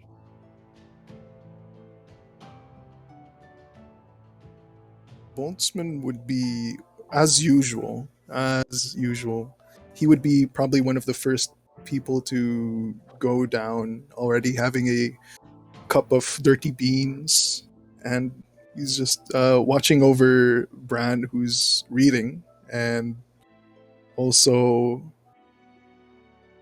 Alright, what do you call this? He's just watching over Bran, who's reading, and Camille, who is asleep on the bar. And, there's a smile on his face. Finally, things are going back to where it was, to a semblance of normalcy, at least. Okay. I would say eventually Saoirse would come downstairs and kind of greet everyone that's there. Dante, you're welcome to come down, and Emmy, you said you were coming down a little bit later. Yeah, Emmy is almost certainly going to be later than normal, especially after some loud clanking by some crazy people in the middle of the night. Definitely kept her up a little bit. 'Cause you know that you wake up very suddenly, your heart's racing for a while, and it takes a little while to settle. So then on top of that, staying awake, yeah, she's going to be up a little bit later. But she will look, when she does come down, she will have everything in place. She's still, is it still cold where they are? In the evenings, it's cold. It's not super cold during the day. A little bit colder than what it's been, and definitely colder than it was north. Okay. But yeah, it's not too bad. She's got her early spring kind of gear, so it's like, her elbow, probably her elbow gloves and slightly shorter sleeves that meet the gloves, but in her normal attire when she finally comes down. Smiling as anything, but she is actually she is holding Moontree and she gets downstairs. Okay. I suppose Dante will come down last because he decided to sleep in. Not quite his usual MO, but he I don't know, he wanted a big sleep. Maybe Both of you, as you go ahead. I was just gonna say maybe his dreams were that good. Sounds like it. Possible. Both of you, as you come downstairs, see Branimir still entranced in his new book, about halfway through now. And then you see Boltzmann now waiting for food and sipping on a drink that's been delivered to the table. He most likely has his back turned on you guys. I think because it's such an unexpected thing. I think so when Emmy gets downstairs, she bright as anything is greeting everyone. Good morning, good morning. Doesn't say Morning. specifically to Kamael, but like good morning in general. And she hears a good morning from Boltzmann. Good morning. Waves over at Goldhammer. Good morning, good morning. I hope everyone slept well. There was some crazy sounds in the middle of the night. I know it's gonna be difficult in these adventurer kind of what. She kind of stops, and, like turns, and cocks her head to the side. She's just staring at Boltzmann sitting there.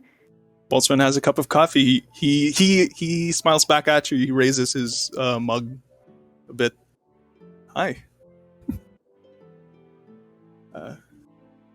And he wants to say something. You can tell that he wants to say something, but he just smiles. And she's also just like staring. She's kind of like staring between him, like his face, and the cup of coffee, and his face.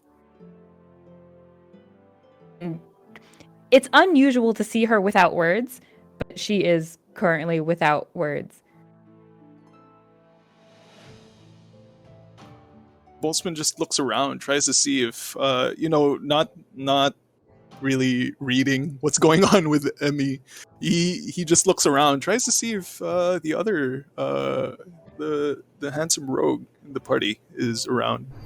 Dante just has a smile on his face as he realizes you're standing there. And he, after a moment, he just sort of walks up, gives you a big hug. Boltzmann hugs you back. And then he grabs. God's thing. Sorry, Yeah, go on. No, you go on. I was about to say, God's. Okay, I thought you were going to punch me or stab me or something.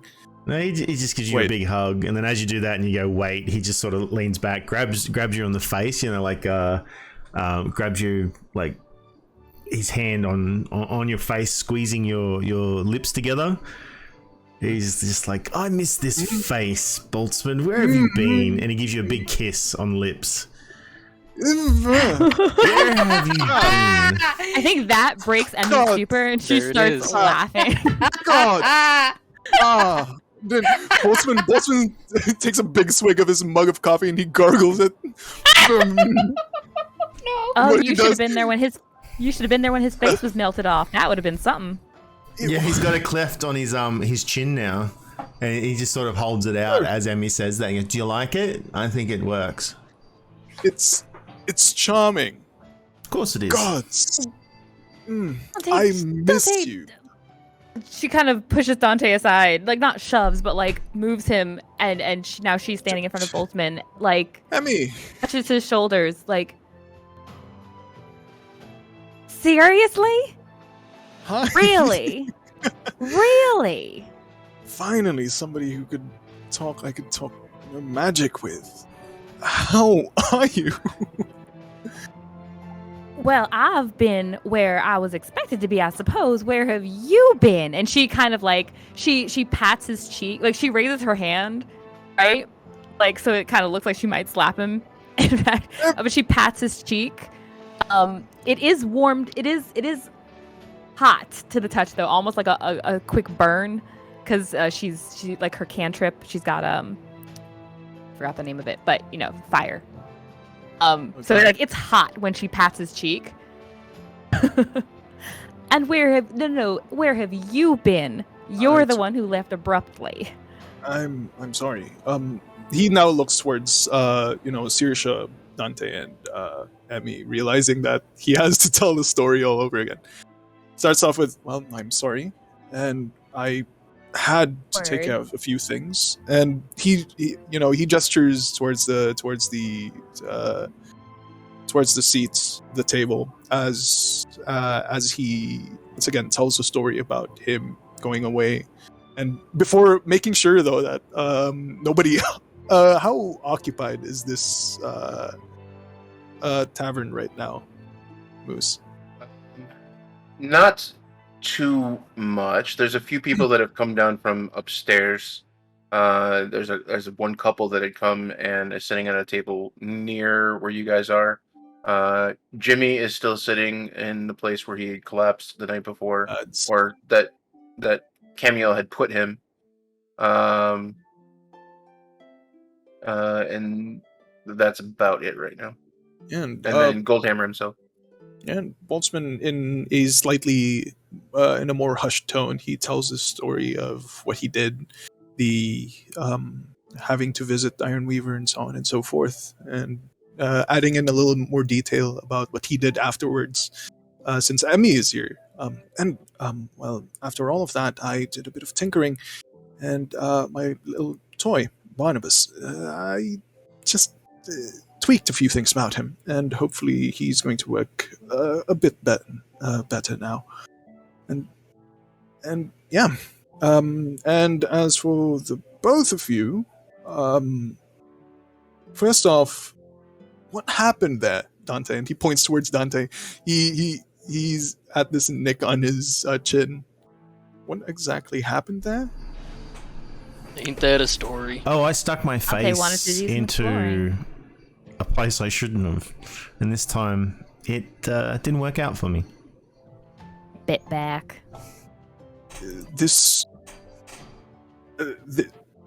I'm assuming that this is a woman. Oh no. It was a jelly Oh, it's- or a blob or something. And unfortunately, we don't know why it was where it was, because it was killed first. But this is the life of an adventurer. It happens. Yes, it. She's clearly melted still my a little face salty off. about it. Okay. I think And we kind of do. We kind of we. It was a place of death or something, or negative energy, and these things were attracted to it. Well enough. It is some information anyway. Not You're anymore, welcome to mind go you. back. You're welcome to go back. Maybe one day we'll have to revisit it. Maybe I can go there with someone else who understands the importance of such matters. And she looks back at Boltzmann and claps him on the shoulder. And she looks back at him and she says, "It is really good to see you." Boltzmann, he's feeling a bit uneasy at this, and where is Bran right now? He's still reading. He is, Yeah, he's he sitting is next to hunched you. over the. He is hunched over the table with the book. And Camiel is still asleep next to him. Yeah. Mm. Boltzmann would probably just give throw a quick glance over at Bran, but then realizing that Bran's still reading, he just looks back at this arguing couple here, and right, and No, they just sort of eyes Ain't a big deal. Emmy from the side. right. Ain't a big deal. It was just one matter. We were traveling. We came across this darkness. It was very unusual. There was something inside. Dante stuck his face in to figure out what was inside and found out what was in there. Nobody Oh, else but then there going was to this do it. amazing.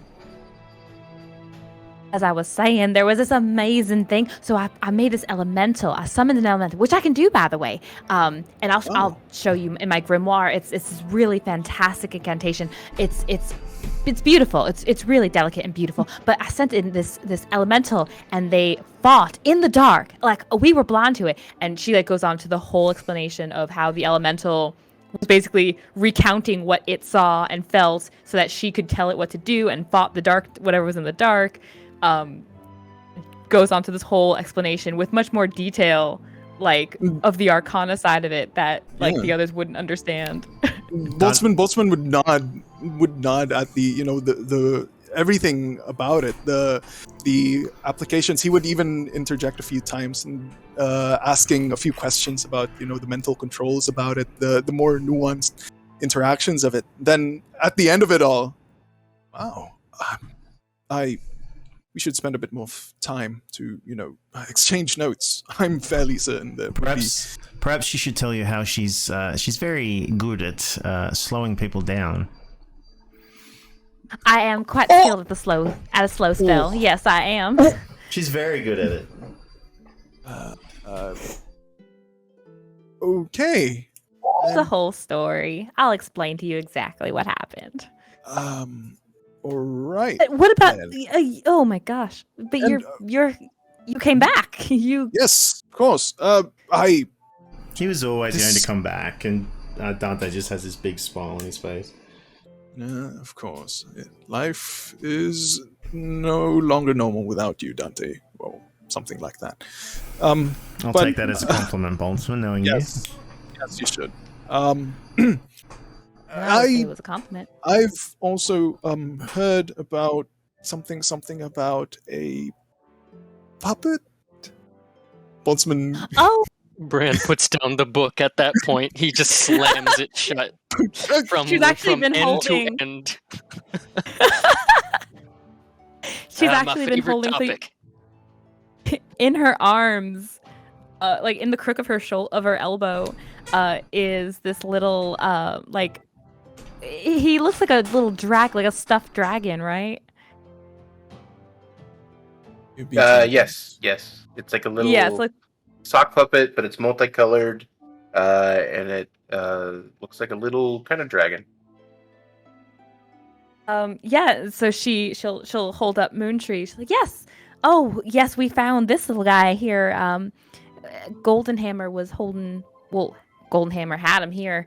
Apparently used to be an adventuring buddy, and there's a whole situation there. But it's not good to lose someone that you spent so much time with. So he kept him here, and I thought, well, since Goldenhammer doesn't go adventuring anymore, and we had something to do with those knacks and a werewolf, and that was a whole situation.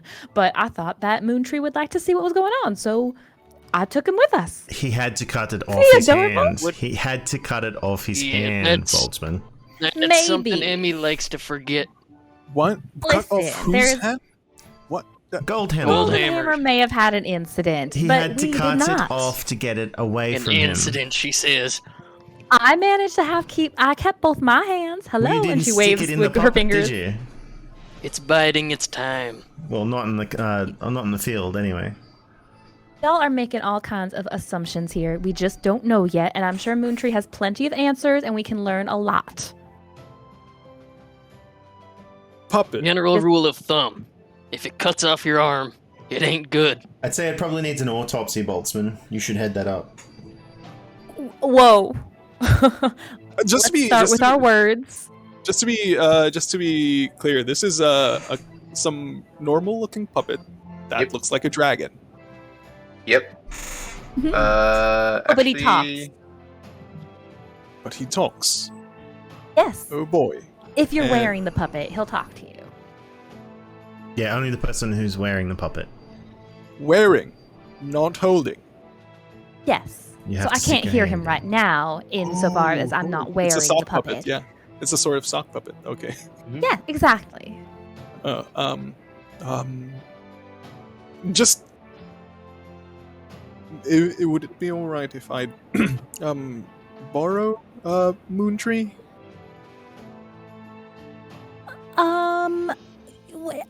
I think that probably two minds are better than one. That we could probably, when we have a moment, tackle some thoughts together. What do you think?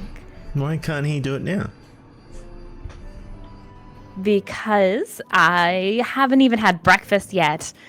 There's too much going on, and he just got here, and it's a lot. Let's all just take some time and enjoy having our friend back, and it'll be great. Dante One step gets at a her- time. Squints his I- eyes and he looks at his book. Dante's He's just looking at reminded me of the funny. ring. Of the wing, rather. My He's ring. reminded of the My wing. And he precious- looks at me. My precious. And Boltzmann, he takes a concerned sip of coffee at this hesitance of being given the what do you call this, a sock puppet. He just Brand nods. kind of gives Boltzmann the wild-eyed look, and I'm like, you see what I mean? Right. All right. I think that there's a lot that we can learn from it. I think that we all should now get ready for whatever we're going to have to do today, which is, what are we going to do today? And he now looks towards Bran. Brand kind of fishes out this piece of parchment that he had received the other night from Goldhammer, the etching or the map etching of generally where the artifact will be, or what he believes the artifact will be. This is going to be our destination. Boltzmann takes the parchment. He takes a glance at it, memorizing every single detail of it. And now that he can do that, and he nods. All right. Well, this is something. A great lead. Wow. And he's now just again, he's beaming right now. It's like this feeling of once again being reunited with the others. Just gives puts more life into him again. Right? When do we go? When do we leave? Bran kind of looks over to everyone. He kind of gives it a scan of the room, and he gently taps Camiel on the head. Mm. Are we fit to travel, Cam? Mm. We could always strap her on the back of the mule. Got to. She just curls up even more.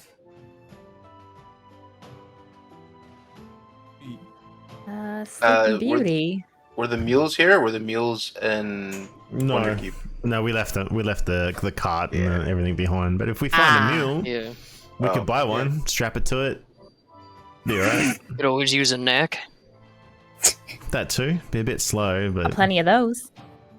Yeah, it's kind of like a sheep. It's not really a burden. Beast of burden. Beast of burden.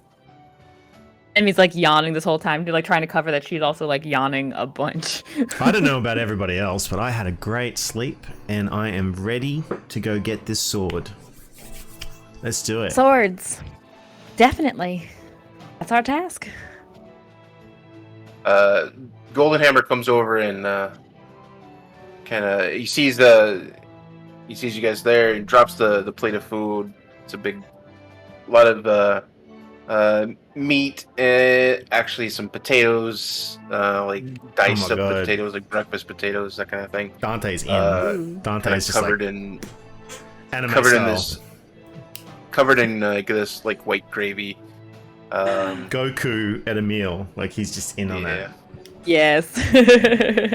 Very comfort foodie-ish, and kind of sets it down and looks over. He makes eye contact with he makes looks at Emmy, who's holding Moontree. Gives her a nod, a special nod, acknowledging she's got Moontree with him, and sets it down. So what's the plans, guys? I gave you the map. Are you heading out today? I think we are. No, you couldn't Don't get see it. any reason Just- to wait. Just that Okay. one over there. No, still sleeping. No. But if you need another night, you're welcome to stay. Today is market day here in town, so if there's anything you need before you set off, go ahead and make sure you grab it. Today's a good day. Oh, Golden Hammer. Quick question before we head out. Yes? Now perhaps it's just me and a fondness for our new little friend here, but I certainly would not want to overstep any bounds. I just heading over to the Knack farm. That wasn't too far, but we are going a bit further. Are you all right if Moontree got to see a little more of the world? Yeah, it's fine with me. He's always wanted to be an adventurer.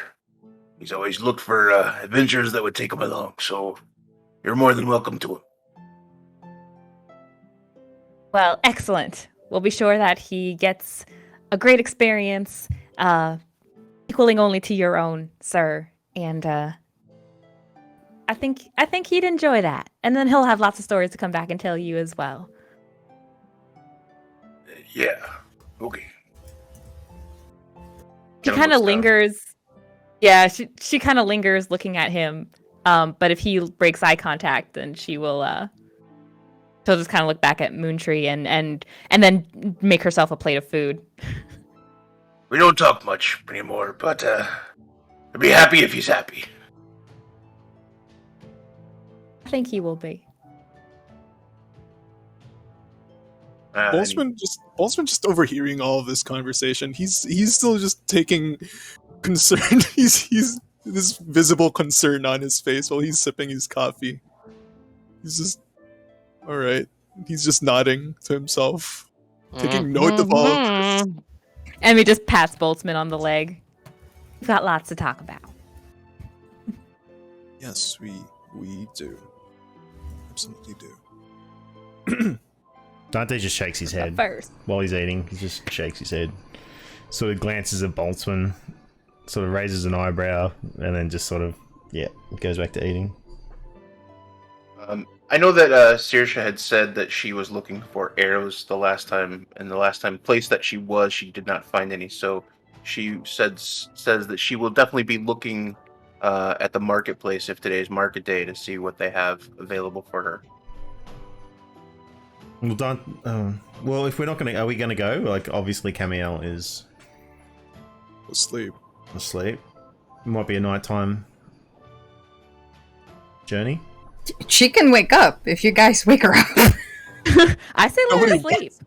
Right? I would say let her sleep. I think Emmy would probably offer that if Camiel needs to sleep for a little while longer, she'll stay behind just to make sure someone's around when she wakes up, and they can catch up with you guys at the market once she's up, when she's had a little more than maybe like 2 hours of sleep.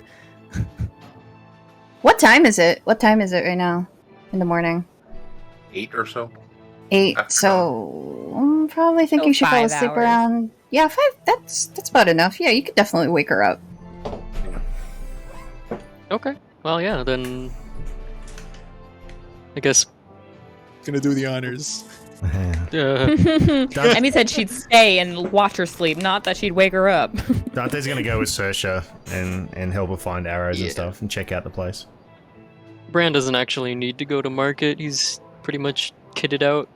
So if anyone else needs to head out, they can. Boltzmann is the market now. Boltzmann's just staying there as well.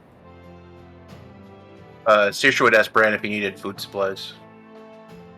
Didn't we bring like food supplies with us? Like we had a did. pretty big Yeah. we had a pretty big supply with us. And we have your sausages. How good are we on that actually, DM? It took you about a week to travel, and you probably took 2 to 3 weeks worth of food. So, Saoirse said she'll top us off, grab some things. Okay. Oh yeah, and at the mention of food supplies, Boltzmann perks up from his seat. He remembers something. Bran. 2 weeks have passed. There's something that I terribly miss. Oh my god. He's waiting for Bran to reply. He's waiting for Bran to reply. This is why Bran. Ryan makes fun of you in the chat. Okay, Yeah, that's what I'm just telling exactly. you.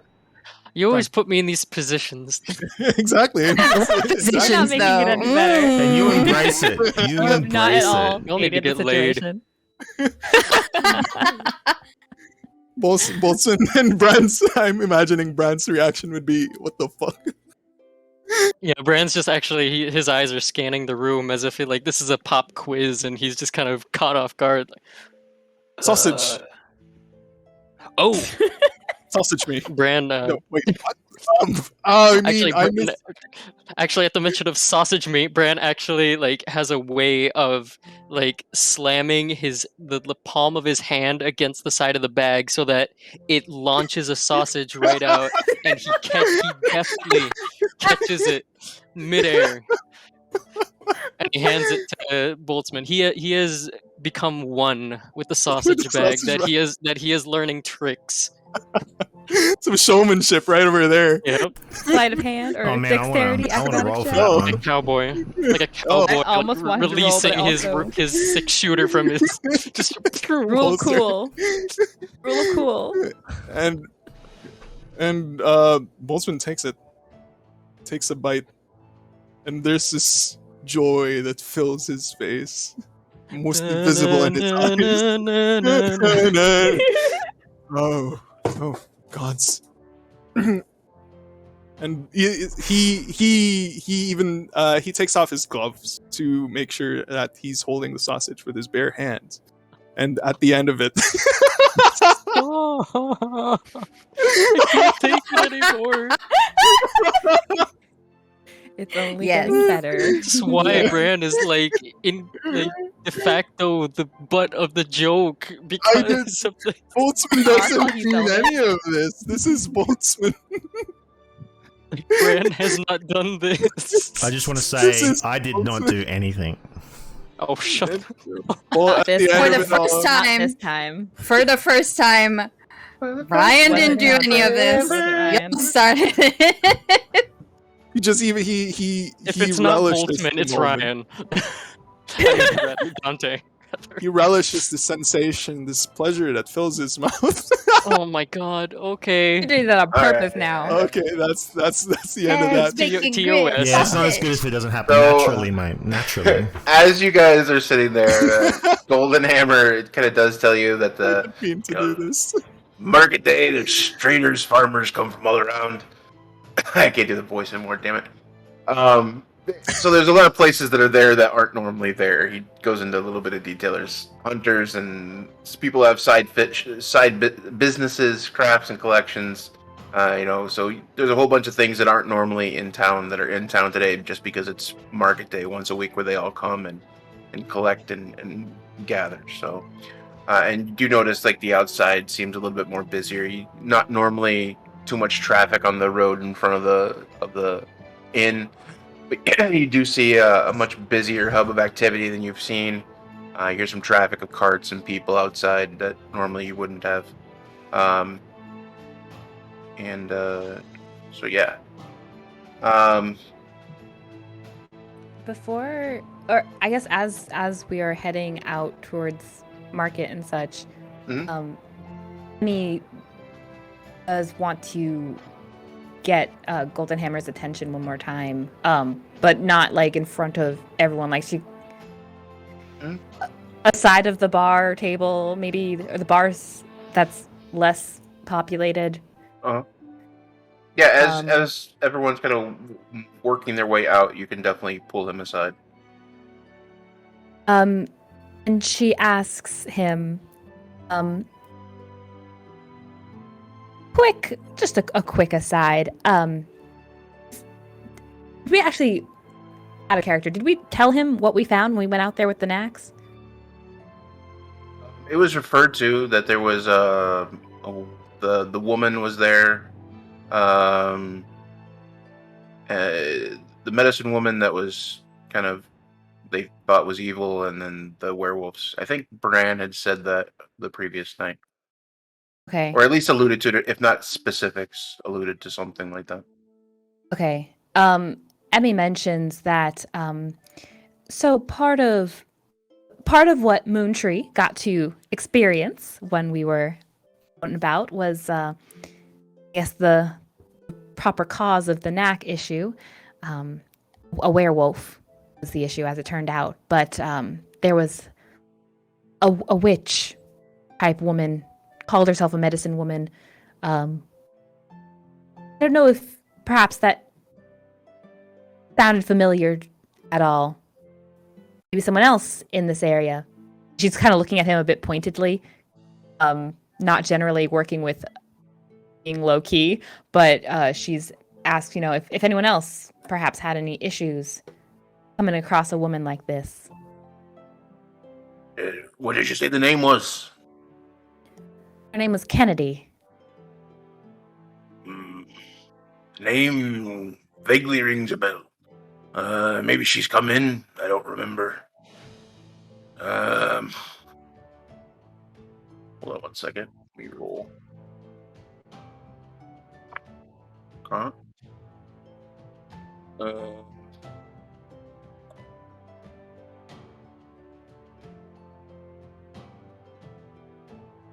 Name vaguely seems familiar. Not specifically, though.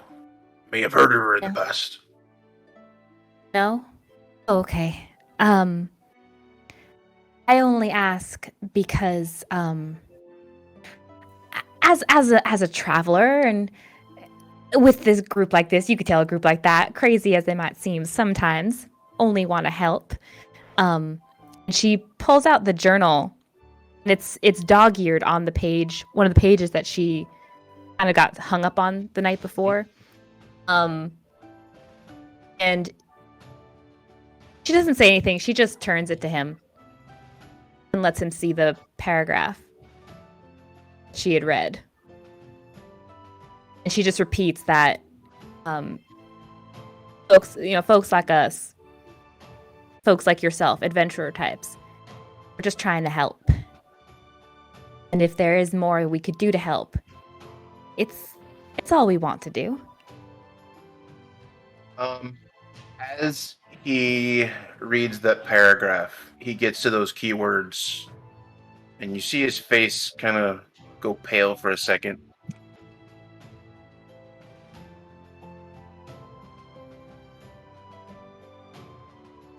And he doesn't respond. She'll just close the journal and put it away again. And she smiles at him and holds Moontree close to her. You see a very confused look on Goldenhammer's face. You see him not just stalling for embarrassment or anything like that nature, much more confusion. What he just read sparked something in him, but not fully realizing and understanding. Not knowing what to say about that. She kind of pokes a little bit, just part of her nature. Did you know her? Oh, I can't say I ever have. Well, as someone who, as I said, and I hope you can trust me, as someone who wants to help, and information helps, we can always help the next person. Well, I suppose, did you seek out help? Was something wrong? What, if you don't mind telling? What happened? You see his confusion kind of dissipate a little bit. He picks up a glass from the bar, begins wiping it down, just as almost like a normal reaction to anyone. No, I can't say that I have. Don't remember ever meeting someone like that. No, sorry, I can't say that I have. Kid's washing out the glass. Oh, probably for the best. I don't think she's the best type to be mingling with, as we know now. But Sounds like an interesting woman. Dabbling in werewolves. That's that dirty business. And all manner of other things. Should see the things she's been keeping record of in here. I'd be happy to share any time. But I don't mean to take up too much of your time. I do appreciate it. Thank you, Golden Hammer. And I will make sure. Roll an insight check on Golden Hammer. Insight. She was just going to run with it, but cool.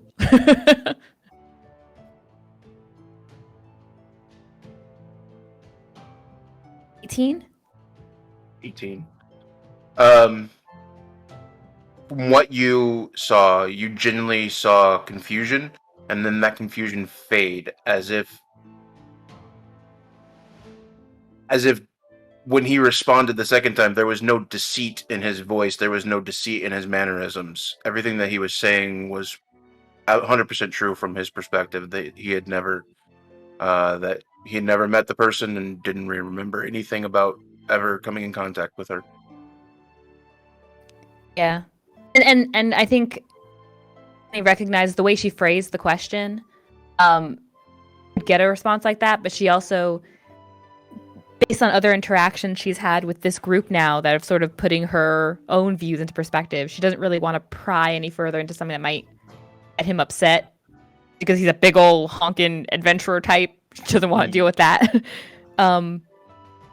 So she nods and she thanks him for his time. She does promise that she'll come back with all kinds of stories for him to have and for Moontree to have to keep the adventuring stories going at his tavern. Yeah, that'd be nice. That'd be good for him. Thank you for looking out for him. Of course, can't leave anyone behind. You have a good day now. You. You too, Mr. Goldenhammer. And she'll skip off. As you kind of look behind, you see him kind of look down at the glass and kind of wring his forehead a little bit, just a little bit with his hand. Puzzled a little bit, but more after a moment, just returning back to his normal way of life. Good man. Good man. to the market with the others. As you guys go out, the fort itself is not very large, but now spending some daylight hours in this place, you realize that it's a much busier hub of activity than you'd seen before. You definitely see some carts, which you hadn't seen before on the main road going in.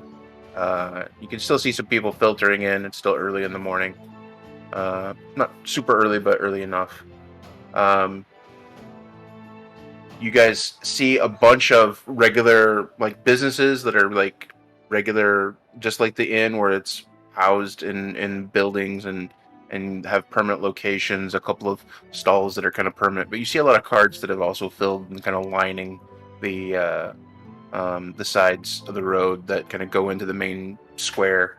You can find a bunch of different things. You can definitely find some food. You can definitely, if you want to top off another week of rations, you could do that for, probably it's a little bit more expensive than elsewhere, just because it's coming in and everything has to be imported here as far as that goes.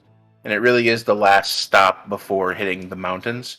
So people really do need to stock up here, so they pay a premium to do so. But for 5 gold or something, you could get another week's of very good rations. I don't know what the actual price would be. We'll grab 2. We'll grab 2. Okay. If Saoirse doesn't grab it, then Dante will make sure that we get an extra 2 weeks worth of rations. Okay. So you guys get that. Saoirse would be able to top off her arrows, and I'll let her do that on her own. I'll let Rob handle that, whatever she wants. They have that kind of stuff, basic materials. As you're looking around the market, though, you notice something you notice is odd. There are boys and girls, children, that are walking around the market, each kind of helping in their own way. They don't seem to work for any one stall in particular. They're kind of all around the market helping. One can be seen sweeping up some of the debris from the main walk. One has a bucket that's cleaning up after a horse that had used it's left dung in the middle of the road, and it's sweeping it up into a bucket and taking it away. 2 boys near a butcher's table, and they seem to be helping this elderly woman that's carrying this stack of meat that someone is racking up for their provisions for the week. One little boy, they all have this kind of similar green vest on. One little boy, red hair, freckles, comes up to all of you as you kind of walk through the market. His shoes look pretty well worn. His pants have a few patches. It's a very thin shirt and a green vest that kind of matches the other children. seem to be unaccompanied. He seems to be hard at work, but he comes up to you guys. Do you guys need any help with anything, ma'am? And looks up at Cameo. And Camiel is like still shaking her drowse. 5 hours of sleep is good, but not the way she was sleeping. I'm sorry. What? And he kind of looks around the people as well, the Bran and whoever else is next to you guys. If you like, I can carry a package or bring it back to your house or your room. She looks at Bran.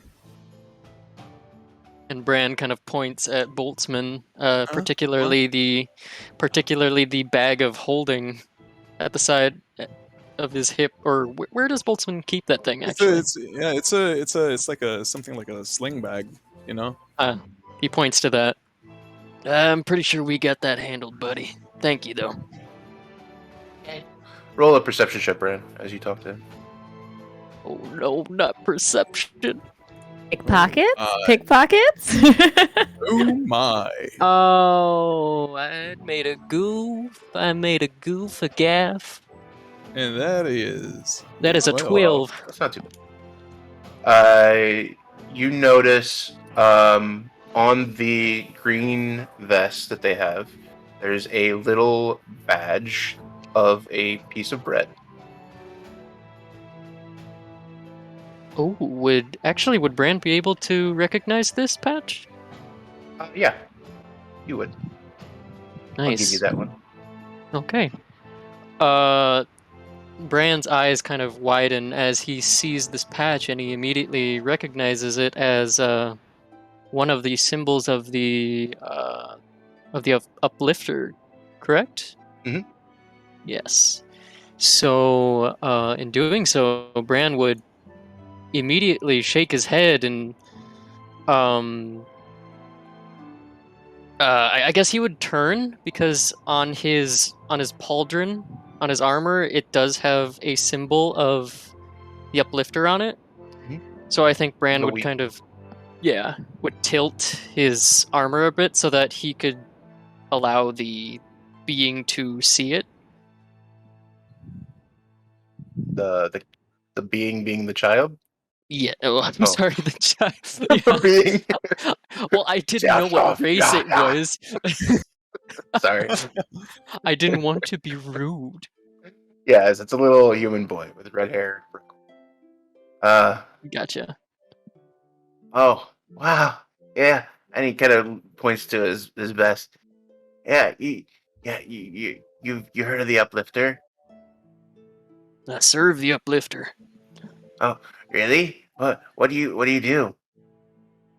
Well, for one, I can do this, and Bran mimics the the same gesture that he did before, his typical cowboy Western style, and he shoots out a sausage. Whoa! It lands in his hand, and he offers one to the little boy. I can create food out of thin air.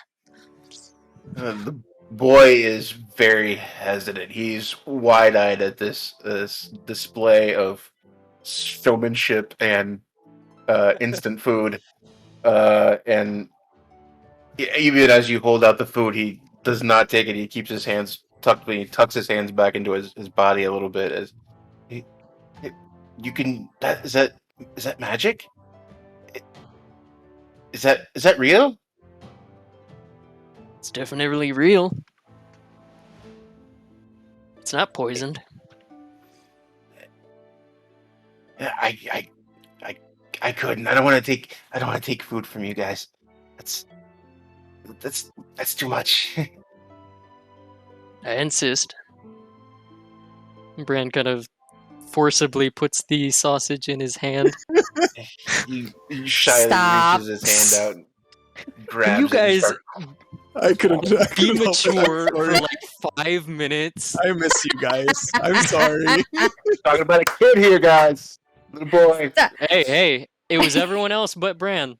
I just It want was- that to be known to the audience that I it's didn't say a everyone else single here. thing. Thank you very Oh, much. don't include me. I didn't It's say a been word. quiet this But whole if you time. could see did the not chat, say a actually, word. hold on, let me I do- screenshot this, I- and this I goes on the could- BDRP I Discord. didn't Hey, it gives mute people myself the in incentive. time. Didn't say a single thing.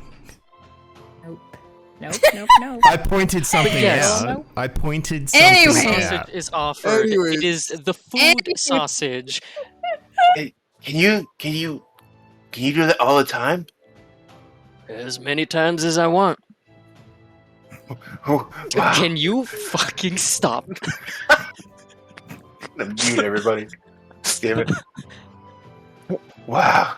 And the uplifter lets you do that? Brand kind of chuckles a little bit. I'd like to think he does. Wow. Camille just standing there, like, yeah, she's still half asleep, half awake, but she hears him talking to this child, gives him sausage. And as the child asks, is the uplifter doing that? And she kind of slowly looks at Bran with a very cut-eyed look, as if to tell him with only her eyes, don't lie to the child. Somewhere in the far distance, Dankard's going, oh, man. Well, we don't know that. Maybe Dankard got it because it was blessed from the uplifter. The uplifter works in mysterious ways. There we go. Me thinks it's charming to just do this nice thing for this child. Can I have one more? I can give it to Sister Lily. And just like that, Bran produces actually 4 more. Wow. Wow. Okay. Can I have these? I live with Sister Lily, Mother Orchid, in the elevated home. All of us do. And he kind of looks around and points out like some of the kids and starts naming them by name. They're like him over there, and then him. And I lost my mom a few years back when the pox hit, and they took me in and they gave me like a roof over our heads, Oh no. meal every day. We're just doing like good stuff out here, kind of just because they kind of make us do it. But it's good to do good stuff, so we like help people and stuff. And Wait, child, what's your name? Jarno, Jarno. Oh, no. yeah. Giovanna. Shut up. No, stop. Did I use And a bad anime Does he have a name? dream? Shut up. Camille. Damn it! I gotta gets- Google names before I use them. Though. Damn. Yada. How Yada how yada does. how small is this child? He's probably 7 or 8. Oh, He's 16, but he looks Does he 23. look like amazing? Does he Oh look my like God. He's got a emaciated? mustache. He's actually a Oh, halfling in no. disguise. It's all a conspiracy. Camille kind of looks at him and with a soft smile on her face. They make you do what exactly? They just we to keep just stay in the house. We just kind of help out and do our part. And Mhm. they said that the uplifter likes that sort of thing, and that's why we can kind of help take care of people, and that's why we clean up like after the horses that come through, and that's why we like help the old ladies carry their groceries and stuff, and we just kind of do stuff like that, and then sometimes they give us money, and then we give it back to Sister Lily and Mother Orchard so they can pay for like food and stuff for to keep us all. Right. It's a noble cause, Cam. It's beautiful. Idle was in- hands and all that. Camille just bites her tongue. Well, do you enjoy what you do? Good people? Yeah, because sometimes people are really nice. Like, just like now, I got some sausages that are like really good. It's been a long time since I had sausage before. Oh, well, there's more where that came from. Yeah, he said he can do it like all the time. He doesn't even have to like do anything. He just it's there. That's really cool. It is so cool, isn't it? Yeah. Yeah, That's really cool. he's a really good cook too. Oh yeah? Yeah. Like magic food too, or like normal food? Oh, he's a magic man. He does a lot of Wow. good things. That's really cool. Yes, it is. But what was it? Sorry, you were asking us something, child. I apologize. I just wanted to know if you need any help with anything, so I could like help you out and like, yeah, just like kind of help you guys with anything. But if you guys don't need any help, I can go away if you want.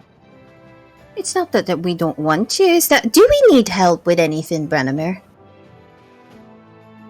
Actually, wait, this is how scrawny does this kid look? He's like 6 or 7. He's thin, but not like he's not like malnourished. He's thin, but he's not like, yeah, he's not as poorly as some of the children you've seen before. Poorly. See, you used the word, so don't use it against me next time, you You're fuckers. looking pretty poorly, aren't you, son? He's allowed to. He's giving you the actual description. You assumed. I Uh-oh. purposely did it for a reaction, so that's why. I will remember that. Bran will actually take his shield from his back and he'll actually hand it to the boy, and he'll say, well, he'll make sure that he can actually hold it. Yeah, it's definitely big on him, but he's got it. He's got both hands, on the handle in the back. Wow, wow, you guys like fight stuff? Do you like need this to like fight big things? Mm-hmm. Wow. Bran will actually place a few coins on top of the shield, and he will say, do you know anywhere where this thing can get polished? Yeah. Can we do it, or do you want to like go to the blacksmith and get like really good? Or I can do it, and I got a buddy over there, and I think we can do it ourselves if you don't mind. We have like a bucket, and we have some soap, and we have some water. We could like get it like really clean for you if you want that. If you promise to take care of it and not lose it. Oh, okay. So he takes the coins in one hand and he grabs the other and like lifts like as bulky shield as he can. He kind of takes off, and you see his little feet underneath the shield, kind of move him over to one side, and he catches a couple of people.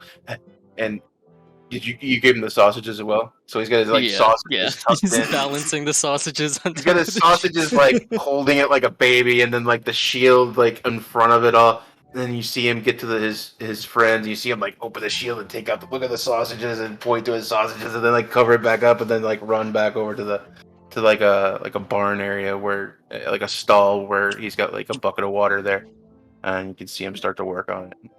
A couple of You his need to friends. like have this drawn as like a fan art comic strip. Yeah. I bet Cameo you're will. glad I didn't pick the repulsor shield upgrade, aren't you, Bones? Yes, quite. Oh my god! It's like handing the kids a landmine. the kid just like, hey, hit me. Jumps on the Launches- shield and blow launches 20 the feet up in kid. the air. Launches the kid into a fucking house, leaving a Wile E. Coyote fucking outline. Yeah, Cameo was actually gonna go over there and watch them work. Okay. Yeah. There's like it's like a stall. It's like a public stall where you can like park some horses while you're still around, like almost like public parking. But there's like a stall there, and they're cleaning the thing, and you're watching over. You do see a woman dressed in white. She has a necklace around her neck. She comes out from a building just down the street from the square. It's like a older house looks like maybe one of the original buildings in this old fort. And you see her walk and start walking down towards the square. And by the time she gets to where you guys are, she nods at you and looks down at the children.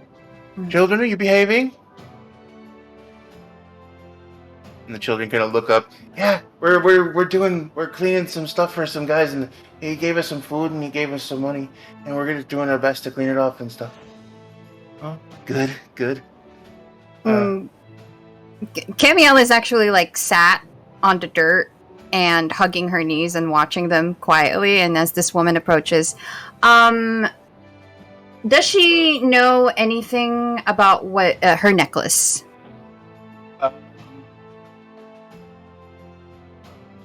Roll a perception check and see what you see. All right, got it. Perception. Come on. Yes, Oh, yeah. 23. Yeah, you notice the necklace is the form of wheat. It matches the symbol that's on the shield of Branimir. Okay. So Camiel is just sitting there, and she does notice that. And she beams up at her, kind of childlike herself, maybe an overgrown child in armor. And she looks up at the woman and goes, "Oh, you're the one that's taking care of these children." Yes, we do our best to help the children, learning, kind of teaching them the ways of the uplifter, teaching them to do good, treat others better than themselves, and live a life of virtue and goodness. Hopefully they've not been too much of a trouble for you to this morning. Oh, no, absolutely not. They're very, very sweet, is all. Actually, my friend here, and she kind of taps like his ankle. He also follows the uplifter. Oh, do you? Oh, well, of course, I see your symbols there. I see the... Lovely. Nice to meet you. I'm... holds out her hand. I'm Sister Lily. Bran does a partial bow and he introduces himself as well. Branimir, cleric of the Uplifter. Oh, cleric. Wonderful. Yes, we are... I'm sorry? And you are? Oh, I'm, she gets up and pats her knees. I am Camiel. I am Paladin of Sister Eva. Oh, really? Mhm. Lovely. I've heard only good things.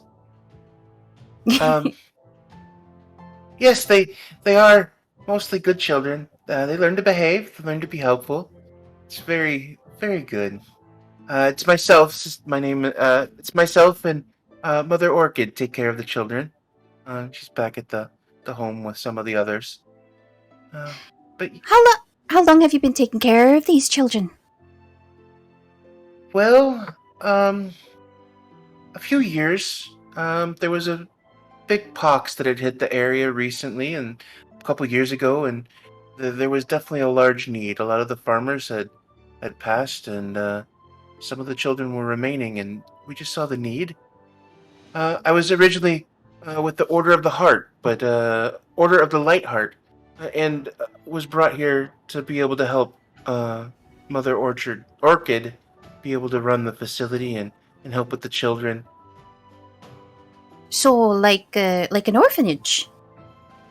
Very, very much so. Very much so. Oh, I used to be in one of those. Really? Mm-hmm. I hope your experience was as good as what we're trying to do. Sometimes it's rough, and sometimes the lack of funds and lack of food, but we do our best to try to provide. Oh, children will be children. They're playful and they're energetic, and sometimes they make mistakes here and there, but it's the enlightened one's job and duty to make sure that the children only follow the light. Right? We find that they're very resilient. Even the ones that have suffered greatly are very resilient and very willing. Once shown the path, to follow it. I see. Camiel, can she spot anything off with this woman? Physically or like insight? Insight. Should I roll an insight check on this woman? You surely can if you want. Okay. What specifically you're trying to figure out? What If her she's intent is? sketchy, yeah, her Oh. intent, yeah. Okay. 18. Yeah. You get very much a vibe of sincerity from Sister Lily. Okay. All right. Sister Lily. All right. Okay. Well, they're taking care of Branimir's shield here, and they're doing a really good job. It's been a while since I've been around children, so this feels right.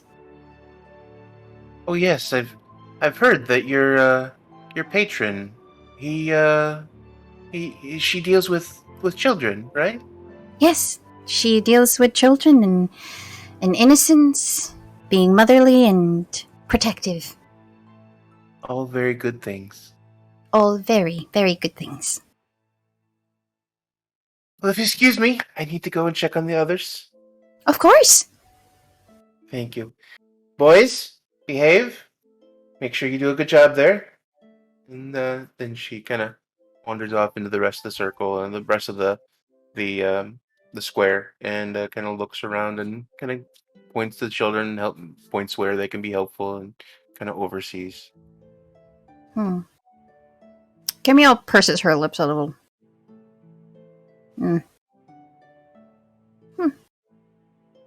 Didn't know you were in an orphanage, Cam. No one asked? She's still looking at the woman. Bran kind of awkwardly shifts his weight. Is there more to that? All you have to do is ask, Branimir. And she looks at him. I'll keep that in mind. It was long ago. It felt like long ago. It's like a memory now. Anytime I see children, it brings back good feelings. A child is innocent. There's nothing you can do wrong about them. They're sweet. Everything they see and everything they touch is pure. There's nothing wrong with the children. It's only when they grow a little older. Well, easily tainted.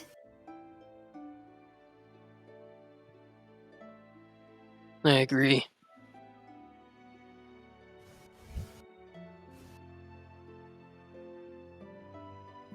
Well, I'm just happy to give these kids at least something to do. I was getting a little nervous there for a minute. I could tell. I don't mean to. It's just children are children, easily manipulated. But it seems that she's doing all right by these children. I haven't met an evil person that followed under the uplifter. I can say the same thing about Sister Eva. But we never really know, don't we? The kids are finishing up with the scrubbing, and shield looks pretty good. They stand up, and you guys are close enough to him. Oh, here's the shield. We did it. We tried to do our best here. Is it okay? You want us to work on it some more? Bran will actually reach for the shield, and he'll kind of heft it up, and he'll make a show of like really appreciating the shine and the splendor of it all.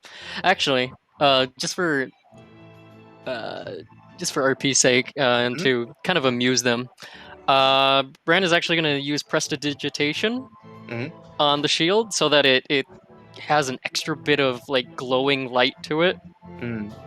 So that it kind of gives off that ethereal green glow. Yeah, they definitely respond to that, and they're definitely a little wowed by your by the whole thing. And yeah, it looks really good. It's in the sun now. It looks good. You guys did well. As Sister Lily kind of makes her rounds around the outside, she does walk past you again, and tries to on her way back to the high house, the elevated home. She asked, I did forget to ask. Are you on your way to the Order of the Lightheart? No, we were just walking past, and the children, approached, and we couldn't really say no. And she looks at the child. Oh, the Order's not here. The Order is a few days from here, but it is a place, especially with your connection. And points to Branimir. Many of the uplifter patrons that have dedicated their lives to the goodness and the selflessness virtues find it hard to do so without practice and teaching. Order of the Light provides that. Has a monastery and a temple that's just about 4 days' travel from here. It's south of Kalamor, just off the Erickson Pass. Does it seem like a place that you'd want to go to, Branimir?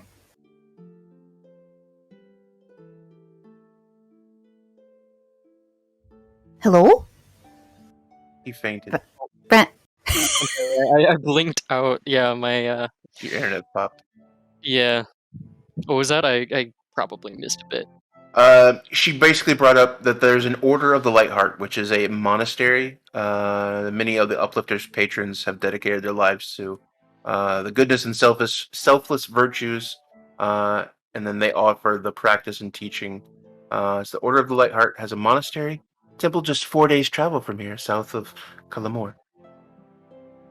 Recalling from the map, is that anywhere? On the way. Yeah, on the way. It is not on the way. It is in the opposite direction, but it is Mm. about 4 days from here. Titan Crest is, they said, about a week worth of travel, and maybe a few days more getting to the peak. Yeah. It's kind of out of the way, so Bran rolls his shoulders, and I think we can check it out when we head back from our trip.